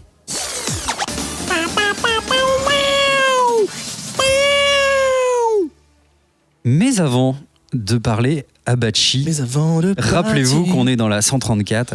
34 c'est quoi ? 34, c'est un super héros. Vous l'avez ou pas ? C'est l'héros. C'est un auteur français de Oh. BD aussi. Oh, C'est l'héros. 34. Voilà, bon, bah, c'est rigolo parce qu'on est quand même un podcast de comics. Si vous êtes de aspirant de Babo Boldou, La chance, On dirait un personnage de Star Wars. C'est que j'allais dire. Babo Boldou, viens ici. de Balaruc le Vieux, Ah merde. de Bessan, Moins Star Wars. de Campagne, de Clapier, de Jacou, J'ai cool croquant. de La Connette, On De peut la- connaître celle-là. de La Malou-les-Bains, de Minerve, de Pégaroil, de l'Escalette, Ah, ça défonce ça. de Pinet, de Puy-Salicon. Celui-là, je l'aime. Attends, c'est un seul mot ça? Ah non, deux, plus loin. Puis Salicon. Puy-Salicon. Voilà. De 7 ou de 40. De 47. De Saint-Bouzil de Putois. De Saint-Jean de Cucul. Non, t'inventes. Là, Pas du tout. Saint-Jean de Cucul, sérieux? Saint-Jean de Cucul. De Saint-Pont de mon chien. Ou de Viol-le-Fort. Ah non, on rigole pas là. On sait que vous nous suivez sur les réseaux sociaux. Sur Twitter, @ComicsOutcast. Sur Facebook, Comics Outcast. Également sur Facebook, le Bouya Comics Club, le groupe privé des gens bien. Rejoignez-nous, cherchez Bouya Comics Club Avec un H. et vous trouverez une communauté des fans de comics francophones. des geeks, hein. très, très sympa, on est gentils. On retrouve également des photos de nos coulisses et les magnifiques covers de Ben sur Instagram, merci. @ComicsOutcast. Et peut-être bientôt un retour sur Discord. Peut-être, on ne sait pas. On a été sur Discord pendant un temps. On ne l'est plus. Peut-être qu'on reviendra un jour. Écoutez, moi, Mais je tisse des choses, on ne sait pas. Il nous en manque une, ça fait plus que 9. 9 cordes. Ah yes. On va passer... Pas ouf, pas ouf. Vite, passons vite. Passons vite. On va passer au focus. Oui. Alors, le focus, c'est quoi ? Je pense toujours à nos nouveaux auditeurs. On prend un moment pour s'attarder sur une œuvre iconique, par exemple, ou quelque chose d'un peu plus conséquent, un mouvement. Un ou auteur, un livre, une maison d'édition. une pensée. une maison d'édition. Un Et artiste. ce soir, en l'occurrence, un artiste, auteur, Alexis Bacci. Tu es avec nous ce soir et c'est Ben qui va mener, comme Oh il là, dirait, une la sorte de petite barque, hein, interview. tel et le puis- mec avec son bâton mais là. surtout, on va parler ensemble de ta dernière sortie qui s'appelle Captain Death. Enfin, dernière sortie, ou qui est à apparaître. Oui, non, qui est sorti le 12 juin. En juin, donc il y a même Juin 6 mois. Ah oui, bah c'est Ouais, ça va. c'est apparaître. C'est Apparaître et disparaître. Voilà. Oui, je voulais en parler. Alors voilà, on va pas cacher que je connais à la ville Alexis Bacci et que je suis fan de son travail et que donc vu que c'est sorti et ça va être un peu le sujet des quelques questions qu'on va lui poser, c'est que est-ce que c'est un comics, est-ce que c'est un manga, est-ce que c'est une BD, on ne sait pas. Les frontières sont minces. Que pense-t-il de ces frontières Quelles sont ses inspirations, tout ça. Et donc voilà, pour moi c'est un petit coup de cœur cette BD. Je disais ça vraiment le plus objectivement possible parce que j'ai vraiment aimé. Et donc j'avais envie d'en parler avec lui. Je sais qu'il est aussi fan de comics et de plus, et de manga et de cinéma et tout ça. Et donc c'était très intéressant d'en parler. Et voilà, il a accepté l'invitation avec plaisir. Et donc l'idée c'était de présenter Captain Death, donc qui est sorti, et en parlant, de parler un peu de lui, de sa carrière, de ses inspirations, de son talent, tout ça. Voilà. Eh bien, allons-y. Voilà, donc- Plongeons dans le sujet. Donc Captain Death, tu l'as dit, c'est Alexis Bacci, c'est sorti chez Casterman en juin 2019, donc c'est disponible dans toutes les bonnes librairies, je crois même que c'est dans les comic shops, si je dis pas de bêtises, si vous êtes à Paris, Album, Pulp, tout ça, enfin voilà, et également sur internet, Central Comics, tout à fait. Alexis Bacci, je fais ta petite, comment on dit, ta librairie, non, comment on dit ? Comme une filmographie, mais pour une bibliographie, tout simplement. Voilà, alors, toutes les bibliothèques que tu as fait. Bikini Wars en 2012, voilà, avec des meufs en bikini. à peu près. Voilà, un peu de violence. Akasake, qui est un recueil de. Des roguro, c'est une forme d'art japonais qui mêle l'érotique et le guro, c'est-à-dire le ridicule, mais ça mêle Dans le vraiment théâtral, quoi. Ouais, c'est un truc vraiment qui mélange l'horreur et la pornographie ou l'érotisme enfin tu peux mettre pas mal de trucs là-dedans en fait. C'est pour ça qu'il n'y en a pas dans Ronin Island, par exemple, parce que c'est pour les enfants. Oui, tout à fait. Tu as sorti le numéro 2 d'Akasake l'année dernière. Et entre-temps, tu as participé à la saga Last Man avec Last Man Stories. Tout à fait. Tu étais aux commandes de ces deux. On peut considérer ça comme un spin-off ou c'est une histoire c'est un spin-off. C'est un spin-off sur H qui lance normalement la série des Last Man Stories. Donc c'est Bastien qui m'a proposé ça. On a écrit l'histoire à 4 mains. On a fait le dessin également à 4 mains et c'est pour lancer en fait une série de spin-off qui vont, maintenant que la saga Last Man est finie, qui vont développer les personnages sur lesquels par exemple il peut y en avoir sur Tommy Katana, sur Adrian, etc. Et donc cette année tu sors Captain Death. Tout à fait. Ça nous a permis de faire une super blague d'intro. L'année passée. Oui, enfin c'est sorti cette... Ah oui, c'est vrai qu'on est en 2020. Oh putain, oh pétard. Ouais, si vite. C'est vrai, c'est fou, ça file. Je résume vite fait Captain Death. Peut-être qu'après Ketrus peut donner son avis, moi je peux donner mon avis. Et puis après j'ai quelques questions à te poser. Peut-être que Ketrus en a d'autres aussi qu'il a noté. Captain Death, ça raconte quoi? On découvre un personnage galactique, oui, qui est dans l'espace, qui a un corps féminin et une tête de mort. J'aurais des questions là-dessus. Dans un vaisseau qui file à toute allure, donc dans la galaxie, dans l'espace, avec une quête ancestrale, c'est de maintenir l'équilibre entre la mort et la vie. Tu m'arrêtes si j'ai des conneries. Et sa mission actuelle, c'est après avoir tenté de détruire la Terre, notre chère Terre, s'est rendu compte qu'il y avait... Alors détruit en fait la Terre. Ouais, j'ai dit quoi? Tenter de détruire. Alors là, elle détruit, oui, avec son rayon de ouf là. Elle s'est rendu compte qu'il y avait des petits fuyards, des petits malins qui s'étaient vesquis. Et donc elle les poursuit pour finir sa tâche et remettre l'équilibre comme il se doit. Mais cette bande de petits lascars, plus d'un tour dans son sac. Ça va, j'ai bien résumé? Est-ce que c'est ça, tout à fait. Bachi, Ketrus, tu l'as lu?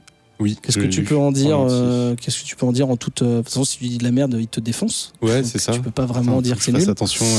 Non, mais c'est combien de pages? Il y a quoi? C'est 200 pages. 200 pages. C'est format manga, vraiment. On en parlera tout à l'heure, mais... Ouais, c'est 200 pages. C'est vraiment le format... Je les ai pas vus passer, honnêtement. Compliment. C'est un compliment. Que dire de Captain Death? Alors, j'ai apprécié vraiment. Alors, l'histoire moins, mais tu pourras peut-être en parler parce que c'est assez simple quand même. Même si la fin, on pourra pas en parler, mais j'ai une question à poser sur la fin parce qu'elle est quand même assez, comment dire, interrogatrice. Ouverte. Moi, j'ai vraiment kiffé toutes tes doubles pages. Avec alors c'est quoi, c'est pas de la bichromie? Si, c'est de la bichromie. Si, c'est de la bichromie. C'est ça, c'est de la bichromie. Il y a des trucs quand même qui sont assez fantastiques. J'ai beaucoup aimé le caractère, alors je sais pas, est-ce que je me trompe, mais un peu cinématographique. C'est-à-dire que je pense qu'à un moment donné tu as voulu faire des plans très cinéma où tu as pensé cinéma série. Ouais, c'est ça.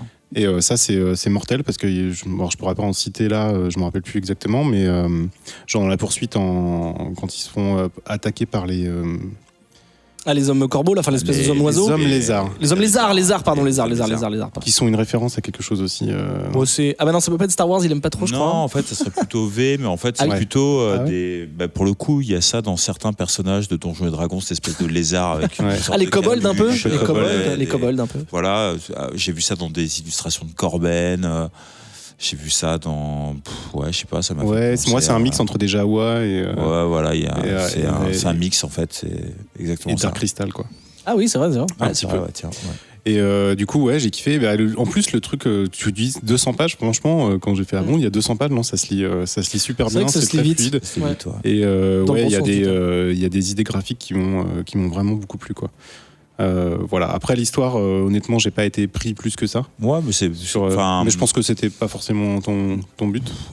En fait, la genèse de ce truc-là, c'est que je voulais tout de suite après le Last Man, je voulais vraiment enchaîner directement avec quelque chose. C'est vrai qu'on travaille dans l'atelier de Bastien, que c'est quelqu'un qui a une grosse capacité de travail. Et par exemple, Bikini War, c'est un truc que j'ai fait qui était underground, qui est hyper moyen, que j'ai autoproduit, auto-édité, qui est édité sur un truc d'édition à la demande.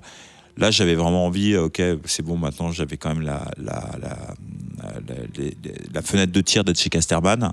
Donc, je voulais leur proposer quelque chose. C'est vrai que quand je les ai rencontrés à la sortie du bouquin, j'ai rencontré toute la team et ça a plutôt bien accroché. Et bon, il y a aussi un défouloir dans cette BD qui est un truc où je règle un peu mes comptes avec la mort, parce que 2015 a été une année assez dramatique pour tout le monde, évidemment. Nous, dans l'atelier, on a quelqu'un qui était au Bataclan, qui, Dieu merci, est sain et sauf. Il y a eu Charlie, il y a eu plein de choses comme ça. Moi, mon papa est décédé de façon un peu violente à cette époque-là. Et j'avais quand même un gros truc de colère, j'avais besoin d'une catharsis, quoi. Donc t'avais ça en toi avant Last Man Stories, du coup, c'était un truc qui trottait dans ta tête avant que tu... Je faisais pas mal de dessins, de toutes les façons, même dans les Roguro, la mort est assez présente, mais toujours montrée sous un côté un peu burlesque, un peu danse macabre, tout ça. Et en fait, je dessinais à l'époque, je prenais le métro et je dessinais vachement dans le métro pour tuer le temps. Et j'ai créé ce personnage. On se tirait la bourre avec Vince Roucher, qui est Vince de Stan et Vince, en fait. Et lui, en fait, il dessine plein de super meufs et plein de têtes de mort. Et moi, j'aime bien dessiner des meufs et des têtes de mort. Donc, on se tirait un peu la bourre sur ça. Et je sais que on reprend les dessins l'un de l'autre très souvent. Et en fait, à ce petit jeu, il y a ce personnage qui est sorti, qui était... Alors, tout le monde parle de Skeletor. En fait, je l'ai fait sans penser à Skeletor. C'est la capuche, je pense. Ouais, c'est la capuche. Pour moi, c'est vraiment une mort, quoi. Voilà, oui, parce que, avec un gros gun laser, quoi. Vraiment, dans les questions que je voulais te poser, c'était pourquoi elle est sexualisée. Est-ce que c'est parce qu'on dit la mort et que souvent c'est une femme ? Parce qu'on dit la mort et parce qu'elle est montrée comme la mort. Et moi, j'ai des références assez un peu qui tâchent, des films comme Dès la mort et Dès la mortée. Voilà, quoi. J'ai, comme je disais tout à l'heure, j'ai grandi entre l'Italie, la France et les États-Unis, donc le kitsch, nous, il est très... Enfin, tu vois, je suis pas de l'école danoise, peut-être de la subtilité. J'y vais un peu avec des gros sabots. Et en fait, quand j'ai eu cette idée elle détruit la Terre et il y a des rescapés, je me suis dit, putain, c'est cool, parce qu'il y a un côté métaphorique. Et à cette époque-là, je me relisais énormément de bouquins de Gonaga et de Leiji Matsumoto, qui sont autant mes références, en fait, le manga vraiment 70s pour le coup, parce que en termes de manga actuel, je m'y connais pas tellement plus qu'en comics actuels. Donc, ça fait le lien entre toute la BD aussi contestataire des années 70 aux États-Unis. Il y a un côté très 70s, très iconoclaste que je voulais mettre en avant. Je t'avoue, j'ai des petits regrets sur la BD, c'est-à-dire que j'ai tout de suite vu que merde, des fois on sent qu'on a une idée où on se dit putain, cette idée ça va être bien, quoi. Je sais que je vais pouvoir m'éclater dedans. Et en fait, vu que sur le Last Man Stories, j'avais plutôt des bons dialogues, etc., que Bastien s'était reposé sur moi, sur ça, et que c'est des retours que j'ai sur mon travail, je me suis dit, c'est bon, j'ai un peu de répartie, ça va le faire facilement. Donc j'avais mon concept, mon début, ma fin.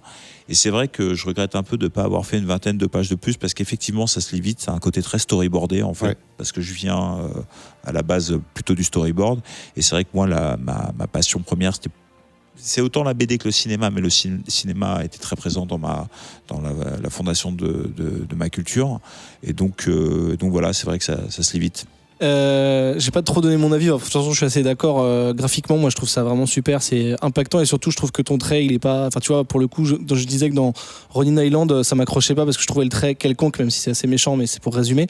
Là, je trouve que t'as une vraie patte. Je vois pas. Je lis un peu d'indé, mais pas tant que ça. Et puis, on reparlera tout à l'heure de tes influences, mais. Pour moi, il y a autant du manga que du comics que des fumetti ou ce genre de trucs. Donc je trouve que ton trait il est vraiment très particulier. Mais moi, ce que j'ai vraiment préféré dans cette BD, c'est le discours, et la façon de parler. T'as choisi la narration de ton personnage. Enfin, d'ailleurs, non, c'est un narrateur, c'est pas un personnage qui a écrit. Pour décrire un peu ce qui se passe. Plus, j'ai l'impression qu'il y a plus de ça, ou en tout cas moi, j'ai plus accroché sur la narration et ce que ça raconte, avec un peu le ton à la fois solennel et à la fois cynique, voilà. Et j'ai trouvé que c'était drôle et que c'était bien. Enfin, j'ai aimé apprendre l'histoire et ce qui se passe par la narration plus que par les dialogues ou quoi, même s'ils sont cool. Et j'ai trouvé que c'était particulier. Regrets, tu vois, c'est que vraiment, je pense que sur le huis clos entre les humains, j'aurais pu développer une vingtaine de pages, mais je me suis dit ça va, je sais faire. Le défi se pose pas là, et c'est un peu mon regret. Après, c'est toujours facile de refaire le match après coup, tu vois, mais voilà, je pense que j'avais. Après, la fin est ouverte, comme tu l'as dit. Et la fin est ouverte, et là, actuellement, il y a... je ne veux pas trop en dire pour ne pas me porter l'œil. Moi, j'ai écrit une suite que je compte faire, même si actuellement je suis sur un autre projet.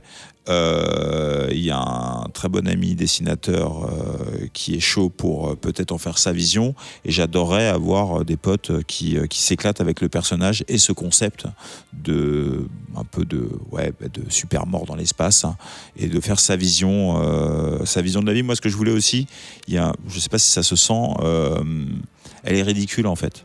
C'est-à-dire que quand tu as la mort qui est hyper présente pendant une année, où chaque fois que tu as un pote au téléphone, il y a soit un attentat, soit un truc, ton père qui meurt de façon violente, c'est cette espèce de folie ridicule et absurde. Le truc qui sauve, je pense, c'est d'avoir un peu d'humour et un peu de dérision vis-à-vis de ça. Et j'aime bien l'idée, tu vois, on parlait tout à l'heure d'un jeune public, je pense que ça peut être lu par un public assez jeune. Oui, parce que c'est pas gore. C'est pas hyper gore, bon, c'est un peu trash, mais gentiment, hein, je veux dire, finalement, c'est moins vulgaire que des trucs que tu vois tous les jours à la télé ou quoi.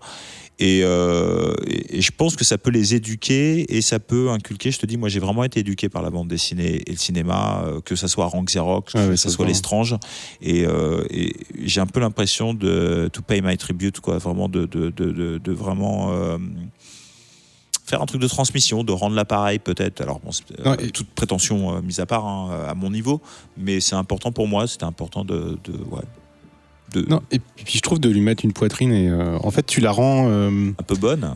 Non, on peut le dire. C'est pas, oui, mais c'était pas ça que je pensais. Non, c'est plutôt tu la mets au niveau des autres êtres humains, enfin des autres êtres de la galaxie. Et en fait, c'est pas mal parce que ça, c'est ce que tu disais, ça la rend aussi un peu ridicule, parce qu'en gros, elle a pas fini un job et elle galère à le finir, quoi. Ouais, elle galère à le finir. C'est le fonctionnaire en fait. Ouais, mais justement, la mort est très vulgaire si tu regardes, c'est-à-dire que quand alors bon là je veux pas plomber ni rien, mais donc voilà, quand on perd un proche, quelqu'un de il y a un côté, l'absence est là et tout, et moi je vois vraiment la mort comme un truc hyper dur dans ma tête. Je me disais, c'est comme si tu voyais un mur de 1000 mètres de haut et qui se perd de chaque côté de l'horizon, qui est en béton glacé, c'est-à-dire que c'est le truc le plus infranchissable qui soit, donc c'est le truc le plus horrible qui soit. Et en même temps, il y a un côté où rien n'est sérieux, rien n'est grave en fait, quoi. Et de prendre ça un peu avec humour, un peu avec dérision, dans des moments difficiles, ça te sauve un peu. Et c'est un peu la morale que je voulais faire sur ça. Faut pas se prendre trop au sérieux, tu vois, c'est pas... Justement, tu parlais du ridicule, par exemple. Moi, je trouve que son méga rayon là, qui fait exploser les planètes, ça me fait vraiment penser aux vieux films de science-fiction où tu sais, ils ont filmé la planète et elle explose en petites particules. C'est exactement ça. Je trouve ça assez ridicule. Mais du coup, est-ce que tu considères ce perso comme donc c'est le héros de ton histoire, enfin c'est l'héroïne de ton histoire, mais est-ce que c'est une héroïne, est-ce que c'est un vilain, est-ce que c'est une anti-héroïne, est-ce que... Moi déjà, j'ai du mal avec le concept de héros. Si tu regardes le Last Man que j'ai fait avec Bastien, j'aime bien Last Man, mais j'aime pas Adlana, j'aime pas le héros. Donc en fait, je l'ai fait passer pour un con dans toute la BD, quoi. Mais t'aimes bien Cobra, par exemple? Oui, mais Cobra. Bon, alors déjà, Cobra, il est inspiré de Belmondo. Moi, j'ai une grosse passion pour Belmondo. Calmons-nous. Il y a les vrais héros, quoi. Non, mais c'est le héros cynique. Oui, c'est du héros cynique. Qu'est-ce que je disais? Je te demandais si tu trouvais que c'est... Non, tu croyais pas au concept du héros, parce que je te demandais si Captain Death c'était une héroïne ou pas. Je trouve que des fois, les situations qui se passent, les événements sont plus intéressantes que les personnages en tant que tels. C'est-à-dire que tu prends Astérix et Obélix, pour prendre vraiment un exemple hyper con, c'est tout l'univers qu'il y a autour, c'est toute la pertinence de ce que tu racontes autour, c'est ça qui est intéressant. Quand on fait Last Man Stories avec Bastien, je sais qu'on a eu un peu des critiques comme quoi c'était sexiste, machin, les meufs, voilà, encore des meufs à poil avec des gros seins. Ouais, mais si tu regardes en fait la BD, si tu lis entre les lignes, les meufs elles se bagarrent entre elles pour leurs idéaux, mais c'est elles les vraies guerrières dans la BD. Et à côté de ça, que ça soit Ash le héros du spin-off ou Aldana le héros, ils sont un peu tournés en ridicule. Et j'aime bien cette idée aussi dans Captain Death de ça veut dire quoi un héros? Tu vois ce que je veux dire? C'est pas le héros d'un roman. Alors évidemment, t'as ceux qui s'inscrivent t'as ceux qui s'inscrivent dans l'exceptionnel et qui risquent leur vie pour sauver les autres, et ça super.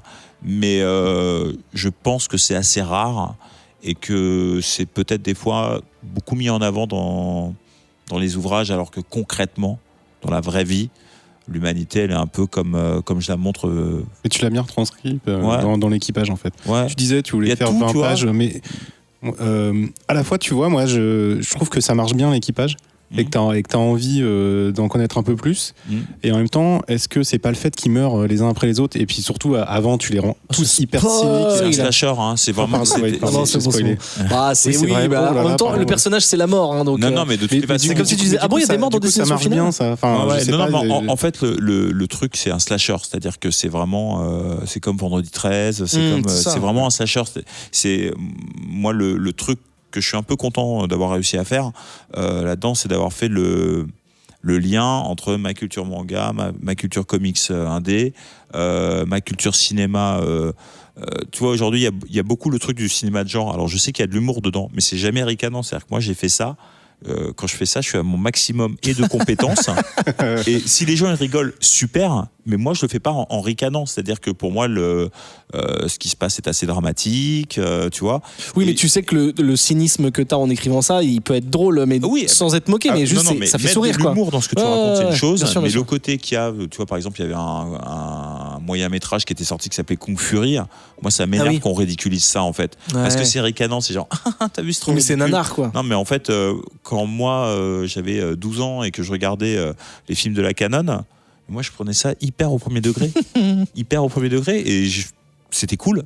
Et j'ai pas envie de regarder un truc en me moquant d'un genre. Je trouve ça un peu pédant, en fait. Et surtout, je me permettrai jamais de faire ça avec la culture de genre qui, moi, m'a vraiment éduqué. C'est-à-dire que je me suis autant éduqué en lisant. Je lisais pas beaucoup de romans ou de trucs comme ça, ado.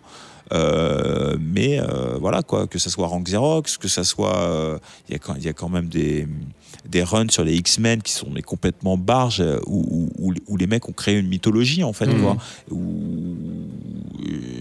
Mais que ça soit sur des questions morales. Moi, les premières approches du racisme, c'est avec les mutants et Charles Xavier qui se fait défoncer. L'idéal de Xavier de vouloir protéger une humanité. Alors aujourd'hui, on la voit qui est un peu blockbusterisée dans les films Marvel, mais il n'empêche que la substantifique moelle du truc, elle est là, et que moi, ça me bouleversait, quoi. Je me disais, putain, mais les mecs, ils ont un idéal de ouf, que ça soit les histoires d'amour, tu vois. Je me rappelle, il y avait eu les guerres secrètes. Alors, c'est un peu pointu, mais bon, c'est comics. C'est old school. Mais par exemple, dans les guerres secrètes, je me rappelle qu'eux, ils disparaissent pendant 3 jours, les super-héros, et en fait, ils sont partis pendant 3 ans ou pendant 1 an. Donc, quand ils reviennent, eux, ils ont vécu 3 ans de guerre sur une planète extraterrestre, et quand ils reviennent, les gens, ils sont juste inquiétés 3 jours. En fait, il y a Kitty. Je sais pas c'est quoi son nom en anglais.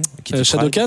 Shadowcat, qui est amoureuse de Colossus, et Colossus il revient. Mais Colossus, tu dis? Ouais, ou Colossus si tu veux, on s'en fout. Bon, bref, Colossus. C'est Nathalie Colossus-Morisset. Écoutez, petit épisode. Quand il revient, il est plus amoureux d'elle parce qu'il s'est passé 3 ans, etc. Et genre, la meuf, elle est dévastée, elle comprend pas pourquoi Tornade se fait punk, tout le monde est complètement fucked up, tout le monde est en crise. Et en fait, la scène de rupture, mais elle est démente, quoi. Elle est démente, que ça n'a rien à envier à des gros films à l'eau de rose, etc. Et je trouve que ce premier degré, il est assez important à garder. Après qu'il y ait de l'humour dedans, de toute façon, j'ai pas un dessin qui me permet d'ambitionner non plus. Mais justement, excellente transition. Sur ton dessin, quelle est la raison pour laquelle ça se passe dans l'espace? Est-ce que c'est parce que tu peux faire plein de races différentes et plus de n'importe quoi que sur une Terre premier degré, ou non, mais je me rappelle d'une remarque de Bastien quand on bossait sur le Last Man. Il me dit, on parle de faire une scène parce que Bastien, faut être dans sa tête, quoi. Faut comprendre que c'est le vortex et que ça change tout le temps, c'est la mise en danger permanente. Et donc on parle de l'histoire parce qu'on a complètement dévié du synopsis de base sur le spin-off. Et à un moment, je dis ouais, là c'est dans le désert. Elle me fait, comme ça on est tranquille pour les décors. Et je me suis dit, quel escroc. Quel escroc. Quel escroc. Non, mais en même temps, il avait hyper raison parce que finalement, la scène, elle est hyper efficace. Tu vois, t'as un trait avec le ciel noir de montagne. Et finalement, ça raconte tout pareil. Donc, l'espace, c'est vrai que c'était assez facile pour ça. Et il faut dire aussi que je suis pas un gros boss des décors. Donc, j'essaie de trouver des solutions graphiques. Ouais, comme disait Ketrus, t'as fait des putains de double pages où tu t'es fait chier. Ouais, mais c'est la mise en scène. C'est la mise en scène. Non, mais je veux dire, tu dis t'es pas fort pour les décors, notamment. Mais d'ailleurs, c'est ce qui marche dans Ronin Island, c'est ce qui marche vraiment très bien. C'est aussi la façon de mettre en scène. Et la façon de mettre en scène, quand t'as pas un dessin hyper solide, ça t'incite à être assez malin. Non, mais je finis mon compliment. T'as fait Pardon, excuse-moi, je t'ai coupé pour te faire un compliment, c'est chaud quand même. Non, je t'en prie. Non, je dis, tu dis, je suis pas fort. Pardon, je voulais juste Putain, t'interrompre. le concept de ouf, c'est trop bien. Parce que la personne peut pas t'engueuler. T'as fait des doubles pages, c'est pas pour te complimenter, mais notamment quand je crois qu'il y a toute une planète qui se fait défoncer, il y a tout un stade. Où t'as dessiné tout le monde et tout, enfin tu te fais chier quand même, tu peux pas dire que t'es nul en décor. Ouais. Voilà. Non, en fait après c'est que de l'implication, c'est-à-dire que et justement encore une fois sur Ronin Island par exemple, je pense que des fois t'es pas obligé d'avoir un dessin béton pour faire une super BD. Alors évidemment t'as l'exemple de moi je prends toujours Rank Xerox qui pour moi est le truc absolu, il y a les idées noires de Franquin, j'ai pris quelques claques en BD comme ça qui relèvent d'un dessin de malade. Mais des fois, j'ai lu des trucs mais mortels qui sont pas forcément dessinés par des gars de ouf. Tu vois, c'est pas le plus important en fait. Miller. C'est un format. Miller, voilà, exactement. Miller, c'est la folie, quoi. Ce qu'il te raconte avec des ombres chinoises.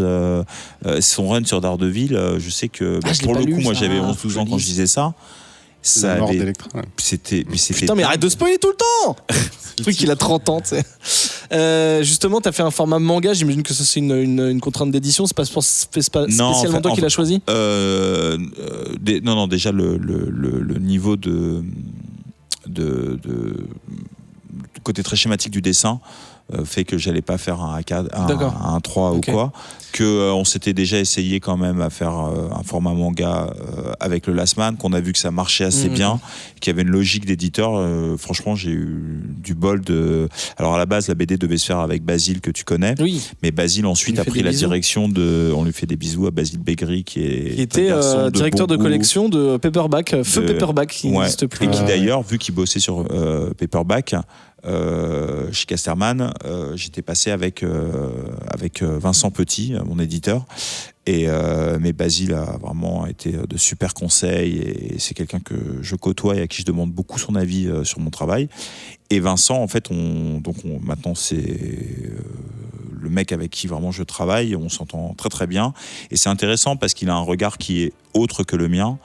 Et donc on était d'accord sur le fait que par exemple le noir et blanc c'était un peu léger, que donc moi le côté bichromie, il y a sur des tons orange, on l'a pas dit, mais orange, oui, en fait, il y a comme le comics de Comics Outcast d'ailleurs qui est tout. Mais ça je trouve que ça marche assez bien parce qu'en fait le noir et blanc des fois est un peu dur et c'est vrai que dès que tu mets une couleur ça permet d'ajouter par exemple à la lisibilité, etc.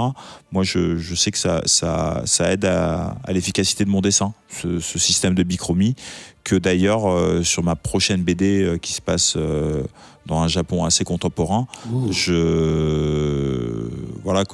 j'adorerais garder noir et blanc, mais je vois bien que la couleur apporte un plus et c'est d'ailleurs l'avis de l'éditeur et je les suis assez sur leur avis. Je suis assez content de l'objet au final parce qu'on a fait un truc qui est vraiment dans la lignée de ce que je voulais, c'est-à-dire moi ma grosse référence était Garo, pas le chanteur hein.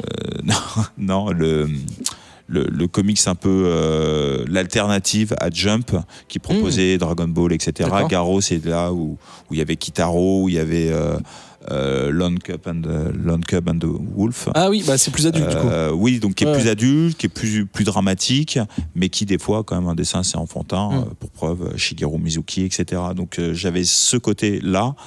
Et je ne sais pas si vous voyez ce que c'est, forcément Rome, etc. dans la gaufrière. La gaufrière. Ah oui, bien sûr, Big Up. Ouais, mais il y avait ce côté un peu ultra kitsch et en même temps, tu vois, tout à l'heure on parlait de ce qui faisait le lien entre la génération X et la génération Y, où on passe après ça en fait, après la science-fiction. Ouais. Donc il y a un côté kitsch et en même temps où on a quand même bien aimé ça.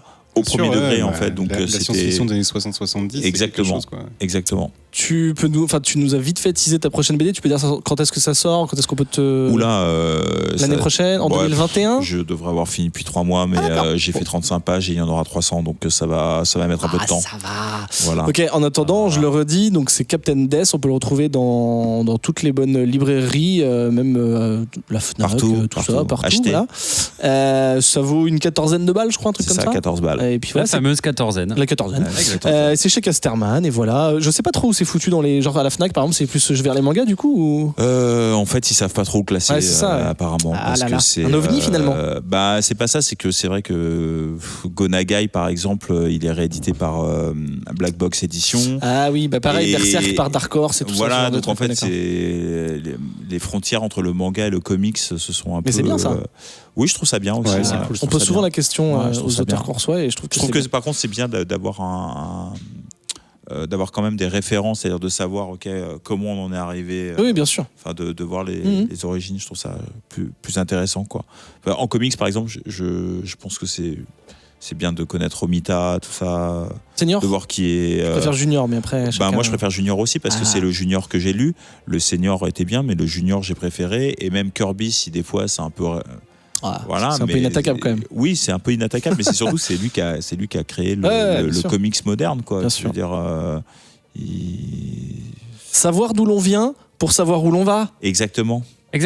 Et comme on l'a dit ici et là, Comics et Outcast, je veux pas politiser le truc, mais bon, nique les frontières. Allez, hors les bulles.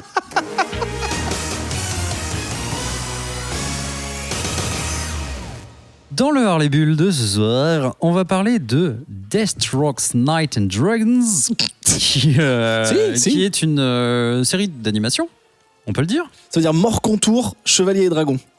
Mort contre, exactement. Dans Mort Photoshop, contre Chevalier et Dragon, contour, sorti chez CW Seeds. Mais d'abord, avant d'en parler, je vous fais une petite aparté pour parler du Patreon de Vaisseau Hyper Sensas, notre collectif de podcasts incluant Comics Outcast, bien sûr, Le Défaussé et Whisperos. Sur patreon.com/Vaisseau Hyper Sensas, vous pouvez nous aider en filant 1, 3, 5 ou $10 pour nous aider à atteindre des objectifs aussi fous que payer nos serveurs pour distribuer des MP3 dans vos oreilles, louer un studio très très pratique pour toutes nos productions, améliorer notre matos. Bon, les câbles c'est fait, les micros c'est en cours, faire venir plus d'auteurs et leur payer le transport, un repas chaud, une petite soupe, ou encore nous aider à financer plus d'événements, des lives, des apéros, des déplacements partout en France. Et à la toute fin, nous aider à habiller nos tables d'enregistrement de quelques cacahuètes et jus de fruits consommés avec modération. Payer les procès aussi. Exactement, qu'on se prend en permanence. En échange de vos participations, on ne vous laisse pas sur le carreau, on vous donne accès aux coulisses des enregistrements avec des bonus exclusifs de l'after. On vous donne la main sur les chroniques et les dossiers, on organise des tirages au sort pour faire gagner des lots, des comics, des jeux, des livres. On cite vos noms plus ou moins correctement pendant chaque émission, on vous file les pilotes de nos futurs projets, ou encore, pour les plus VIP d'entre vous, on vous invite à squatter le canapé qui est juste à côté de nous, à côté de la table là, et assister à nos enregistrements. Donc voilà, si vous pouvez soutenir d'une façon ou d'une autre, les informations sont sur patreon.com/Vaisseau Hyper Sensas, ou vous pouvez tout simplement nous aider en allant coller 5 étoiles sur notre fiche iTunes, en nous suivant sur les réseaux sociaux, en invitant vos amis sur le BCC, ou en nous envoyant des petits bisous en DM. Ça c'est bien ça. On sera vraiment très heureux. Repassons à Deathstroke's Knights and Dragons. Oui.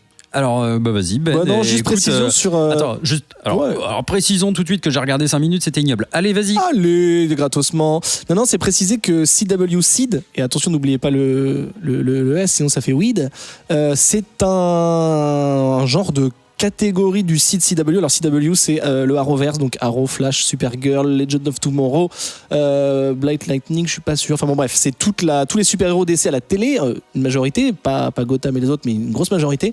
Et c'était jusqu'à maintenant une catégorie du site qui était spécialisée dans le contenu web, notamment des web-séries, et c'est le cas pour Deathstroke, mais ils ont aussi fait avant ça Vixen, qui fait partie du Arrowverse techniquement, même si c'est un dessin animé. Il y a eu aussi Constantine et également Freedom Fighters, dont on avait parlé, enfin c'est concentré sur le personnage de The Ray, l'arrêt du cul quoi. L'arrêt, voilà, l'arrêt préfectoral. Donc voilà, c'est pas leur première web série, c'est un dessin animé techniquement, même si sur le web ça marche pareil. C'est prévu pour 12 épisodes et le numéro 1 est sorti il y a 2 jours à l'heure où on enregistre, donc le 6 janvier. Donc on a regardé un premier épisode qui fait quand même 37 minutes, ce qui n'est pas coutume pour une série. En général c'est plutôt 20 minutes ou 25 minutes. Ouais, je pensais à ça moi.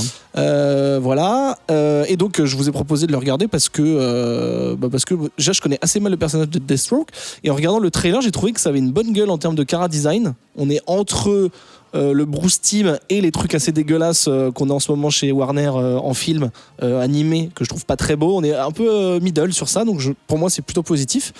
Et alors qu'est-ce que ça raconte? Je peux vous pitcher avant de vous demander votre petit avis. Donc en fait c'est complètement une série pour présenter le personnage à ceux qui ne le connaissent pas. Alors peut-être que ceux qui le connaissent du coup seront saoulés, mais en gros on prend Slade Wilson en pleine, on va dire qu'il est dans la fleur de l'âge. Il est pas vieux comme on l'a actuellement. Il est pas tout jeune non plus. Il est déjà Deathstroke et en gros on le prend en voyage d'affaires. Il est au téléphone avec sa femme et son fils. Avec sa femme, il parle un petit peu des vieilles tromperies du passé. Donc là on a le droit à un flashback pour un peu donner de l'histoire au personnage. Et à son fils, il va lui raconter une histoire d'un bouquin pour le faire s'endormir qui s'appelle Night and Dragons. Donc c'est le titre de la série, et en gros après avoir raccroché, il enfile son costume de Deathstroke, il va défoncer une milice armée et aller dire à un opposant politique d'un régime d'Amérique du Sud qu'il a buté le président en place et que du coup il peut mettre ce gars à cette place là, mais que si ce gars là déconne, il revient faire pareil. Donc en gros on voit que il charcle les gens, il y a des gunfights, il y a des kung-fu, il y a des coups de sabre, il y a du sang, c'est un peu gore, mais il le fait pas gratos, il fait ça que pour les méchants. Voilà, donc on voit qu'il a un peu un code, et c'est là qu'avec cette scène un peu, la première scène d'action un peu vénère, on se rend compte de deux choses. Effectivement, c'est que c'est assez violent, donc c'est pas un truc qui va passer dans Matin les Zouzous, tu vois. Et également, si on connaît pas trop le personnage de Deathstroke, c'est un anti-héros. Ça va faire plaisir à Bachi qui aime pas les héros, mais il a un code, il a un genre de code, c'est un espèce de samouraï finalement, un ronin finalement, j'ai même pas fait exprès, putain. Et en fait, dans la suite de ce premier épisode, il y a le gros méchant qui va se dévoiler, qui s'appelle The Hive, que justement certaines personnes peuvent connaître soit des comics, mais ça moi je sais pas, soit justement du Arrowverse, parce que ça existe dans le Arrowverse, qui veut recruter Deathstroke. Donc c'est des méchants, une organisation de méchants, ils veulent le recruter, il dit non, et du coup ils vont s'en prendre à sa famille, et du coup ça va chier des bulles. Voilà, je rentre pas plus dans le détail. La dernière partie de Comics Podcast. Je donnerai mon avis après. J'attends le vôtre parce que j'ai l'impression que je vais être le seul à plus ou moins défendre cette nouvelle web série. C'est possible. Ketrus. Voilà. Qu'en as-tu? Toujours moi en premier. Demande à notre invité. Go. Bachi. Alors j'ai essayé de regarder. J'ai pas tenu hyper longtemps. C'est-à-dire que j'ai dû tenir environ la 5 minutes. Oh, après, putain, j'ai travaillé en tenant 20 minutes en gardant ça en fond. Et après, j'ai mis une playlist Michael Jackson. Attends, excuse-moi. T'as regardé 5 minutes et ensuite j'ai regardé 5 minutes 20 minutes en tournant comme ça. J'étais à côté de toi. Il te restait 10 minutes, mec. C'était de la confiture au cochon, tout simplement. Non, je dirais que c'est très mal animé. C'est hyper mal animé. En termes de design, c'est ce que l'animation fait de pire, c'est-à-dire cette espèce de trait super anguleux. C'est horrible. Je pense d'ailleurs que ça nuit beaucoup à la BD. Et je suis assez étonné quand Ben me fait lire des comics de voir que le comics a commencé à s'émanciper de ce trait d'anime dégueulasse. Vraiment, j'espère que les gens seront jugés pour ça. Non, vraiment, ça fait beaucoup de mal au dessin. On va envoyer Captain Death. Pour avoir fait une école de dessin d'animation, on est tous passés par là, Et quand tu travailles dans le dessin animé, ultra daté en fait. C'est déjà ça vieillit très très mal. Ça, c'est une chanteuse. Et il cherche la ref. Non, mais parce que j'ai la ref et j'aime bien ce morceau en plus. Ça me rappelle justement. Et donc voilà, je trouve ça horrible. Le seul truc que je dirais qui est pas mal, c'est comme je te disais, la voix. J'ai pas parlé des doubleurs, c'est Michael Chiklis, le gars de The Shield, de The Shield et de Des 4 Fantastiques aussi, qui fait la chose. La voix, je trouve que par rapport au. Pas des caisses. Jean-Michel, j'en fais des caisses dans la voix. Voilà, c'est bien joué, c'est bien joué, mais c'est le seul truc qu'on peut dire parce que vraiment c'est pas terrible, Moi j'aurais dit Jean-Michel, je compense les dialogues. Et après, oui, mais c'est pour les enfants. Les dialogues, on dirait une fausse bande-annonce, c'est nul. Mais c'est dommage que t'aies pas regardé la fin parce que ça changeait rien en fait. Oui, excellent dans la méchanceté pure. Non, j'ai trouvé ça bête en fait. Voilà, j'ai trouvé ça bête et simplet et en fait. Un autre nain peut-être, un autre nom de nain. Non, mais ils mettent. Dormeur aussi, tu vois, j'ai trouvé ça prof. Non, mais ils mettent plein de gros mots et plein de violence et en fait ça sert absolument à rien. Et ils auraient mieux fait de faire une vraie histoire avec des dialogues un peu mieux foutus et ça aurait été mieux. Moi, l'animation me dérange pas plus que ça parce que on en a vu beaucoup des comme ça en fait sur DC, quand même. Ah, je trouve que c'est au-dessus justement. Ah, moi je trouve que c'est en dessous. Oh là. Et du coup, voilà, moi je m'attends beaucoup à ce genre d'animation de la part de DC. Donc ça me choque pas, même s'il y a eu mieux, effectivement, comme tu le disais. Il y en a des bien dans les films comme ça. Les derniers en date, moi je les trouve. Parce que j'avais essayé de regarder bien, The Killing Joke, dur. Bah non, surtout si t'aimes le comics, ça sert à rien. C'est surtout qu'ils sont un peu inutiles, je trouve. Mais... moi je pense par exemple à, encore une fois, c'est il y a 25 ans, mais The Phantom Menace, quoi, qui est un, bien sûr. qui est un putain de chef-d'œuvre en fait, quoi. Non, The Mask of the Phantasm. Phantom Menace, attention, c'est Star Wars, fais gaffe. Ah, mec, autre truc. On peut cut parce que pour moi c'est un peu la honte d'avoir un Star Wars. Non mais le Batman de 92, bien sûr, ouf, quoi. Mais je vous trouve assez dur.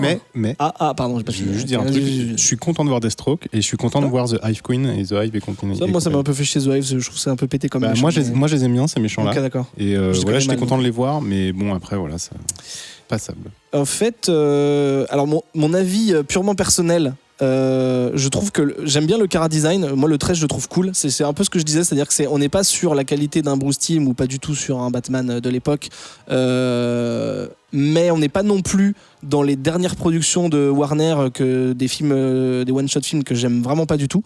Ne regardez surtout pas Batman et Harley Quinn, je vous en supplie. Je trouve qu'on est middle. Après, pareil que pour Ronin Island où je dis je prends pas les enfants comme une excuse. Là, je vais pas prendre comme une excuse que c'est une web série parce que je connais pas le budget, j'attaque pas ça. Donc voilà, pour moi, c'est très correct. L'animation, moi, je l'aime bien. Peut-être parce que déjà en regardant, je savais que c'était entre guillemets à l'américaine. Je m'attendais pas à de l'animé japonais, tu vois, j'en étais pas là du tout. Donc je savais que c'était un peu en dessous. Ça m'a pas. J'ai trouvé ça ok, surtout dans les scènes d'action, la scène dont je parlais du début là, en Amérique du Sud. Je trouve que les scènes d'action fonctionnent très bien. Maintenant, ce que je trouve très intéressant, c'est que déjà les épisodes durent assez longtemps. Donc je sais pas pourquoi ils ont choisi ça. Ça sera toujours le cas, tu crois ? Aucune idée. Peut-être pas. Peut-être qu'effectivement c'est le pilote. C'est pas le premier. Ouais, possible. C'est extrêmement violent, donc du coup c'est clair que c'est pas pour les gamins. Donc ça veut pas dire qu'il y aura un scénario d'adulte et très complexe, tu vois, mais.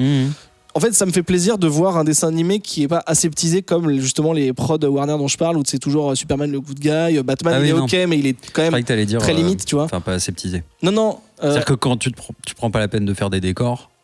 Non, mais je parlais pas en graphisme. C'est un peu aseptisé. Je parlais pas en graphisme, je parlais vraiment dans le ton et dans l'approche. Je sais pas, peut-être que ça vous a pas convaincu ce pilote, mais moi j'ai vraiment envie de voir la suite parce que je me suis attaché au perso que je connais assez peu finalement. Mec, il y a du cul en 2 minutes. Il y a du cul. Bah, ça va, on voit ses fesses. Du cul. C'est un flashback, ça dure 4 secondes. Ça t'a choqué ? Bah, tu voulais qu'ils mettent le carré blanc ? Tu sais, quand t'es amateur de nanar, il y a un truc qu'on appelle le coefficient poil, qui est tu sais, la durée, en fait. Les macarons, du coup. Ouais. Le temps qui s'écoule entre le début et la première fois que tu vois quelqu'un, une scène de boule, versus le temps total du truc. Ok. Bah là, je pense que le coefficient poil, il est pas mal, quoi. Ouais, mais il était un berbe. Ouais. Du coup... Non mais ok, tu vois, je peux pas. C'est à peu près à ce moment-là que j'ai arrêté. Je voudrais dire quand même que je sais pas si t'as remarqué le posing. Ça c'était dégueulasse. En fait, le mec qui baisse comme ça. Personne ne baisse comme ça, on est d'accord. Et ce qui est assez bizarre, après c'était un flashback, peut-être qu'il se rappelle pas bien. Il est en missionnaire, ça arrive. Tout le monde voit ce qu'est la missionnaire. Et c'est lui qui écarte les jambes sur la nana qui a les jambes fermées. Alors voilà, les gens qui écoutent se rendent compte que vous accrochez à des détails insignifiants. On mettra un screenshot sur le Bouillak Comics. Ce qui est hyper inélégant, en fait, comme. Moi, j'ai montré à mes gosses, j'ai fait regarder, c'est pas du tout comme ça. Non, mais c'est vrai qu'il y a un côté. Qui baisse comme ça, les gamins, hein? Non, mais le posing est pas du tout. Tu ne fais pas ça. En fait, c'est rigolo parce qu'on voit qu'ils ont voulu faire une scène de cul en même temps sans trop l'assumer. Donc, c'est genre, ok, on va faire le pire angle possible pour rien montrer. Donc, en fait, c'est un truc c'est lui qui. C'est quand il trompe sa meuf, non? C'est pas, en fait, c'est ça. Tout l'intérêt de cette scène, c'est de montrer qu'il a été unfaithful et qu'il a menti à sa femme et que du coup, il est redeemed. Je peux plus en anglais. Pour baiser comme ça, je pense qu'elle va se remettre sa femme. Ah, mais je suis pas sûr qu'elle lui ait montré le screenshot. Bon, en tout cas, ça ne vous a pas plu très bien. Moi, je trouve, en fait, j'ai vraiment envie de voir le deuxième épisode. Ça se trouve, au deuxième épisode, je vous dirais, bon, bah, en fait, non, ça n'a rien à sauver. Mais pour l'instant, moi, j'aime bien. Les designs sont cool. Je trouve que le costume est top. Et bah, l'histoire, elle est basique. Surtout, ce qu'on spoil pas à la fin. mais j'ai envie de savoir ce qui va se passer. Pour moi, le personnage est, je dirais pas attachant parce que Mais c'est il est bien. bourrin. Mais non, mais c'est en plus. c'est un super moi, Non, mais je parle du personnage, pas du personnage du comic. En général, je parle dans ce truc-là. J'aime bien sa version. J'aime bien ce. Ouais. Voilà, je sais pas. Est-ce, Voilà. est-ce qu'on va avoir les Teen Titans? C'est ça la question. Je sais pas, mais par contre, c'est assez. Alors, tout de suite, on vous prévient, c'est totalement. On a chacun un oncle aux États-Unis qui nous a envoyé la cassette parce que CW Seed, c'est inaccessible si t'es pas américain. Enfin, si tu n'es pas sur le sol américain. Donc, bah, il faut faire des truchements totalement. Truchant. Avec une tête, non, des truchements, totalement avec une tête de mort et un drapeau noir avec une tête de mort. Maniproxy. Mais on ne vous engage pas à faire ça, mais en tout cas c'est impossible de voir ça si vous le téléchargez pas illégalement. Peut-être qu'une...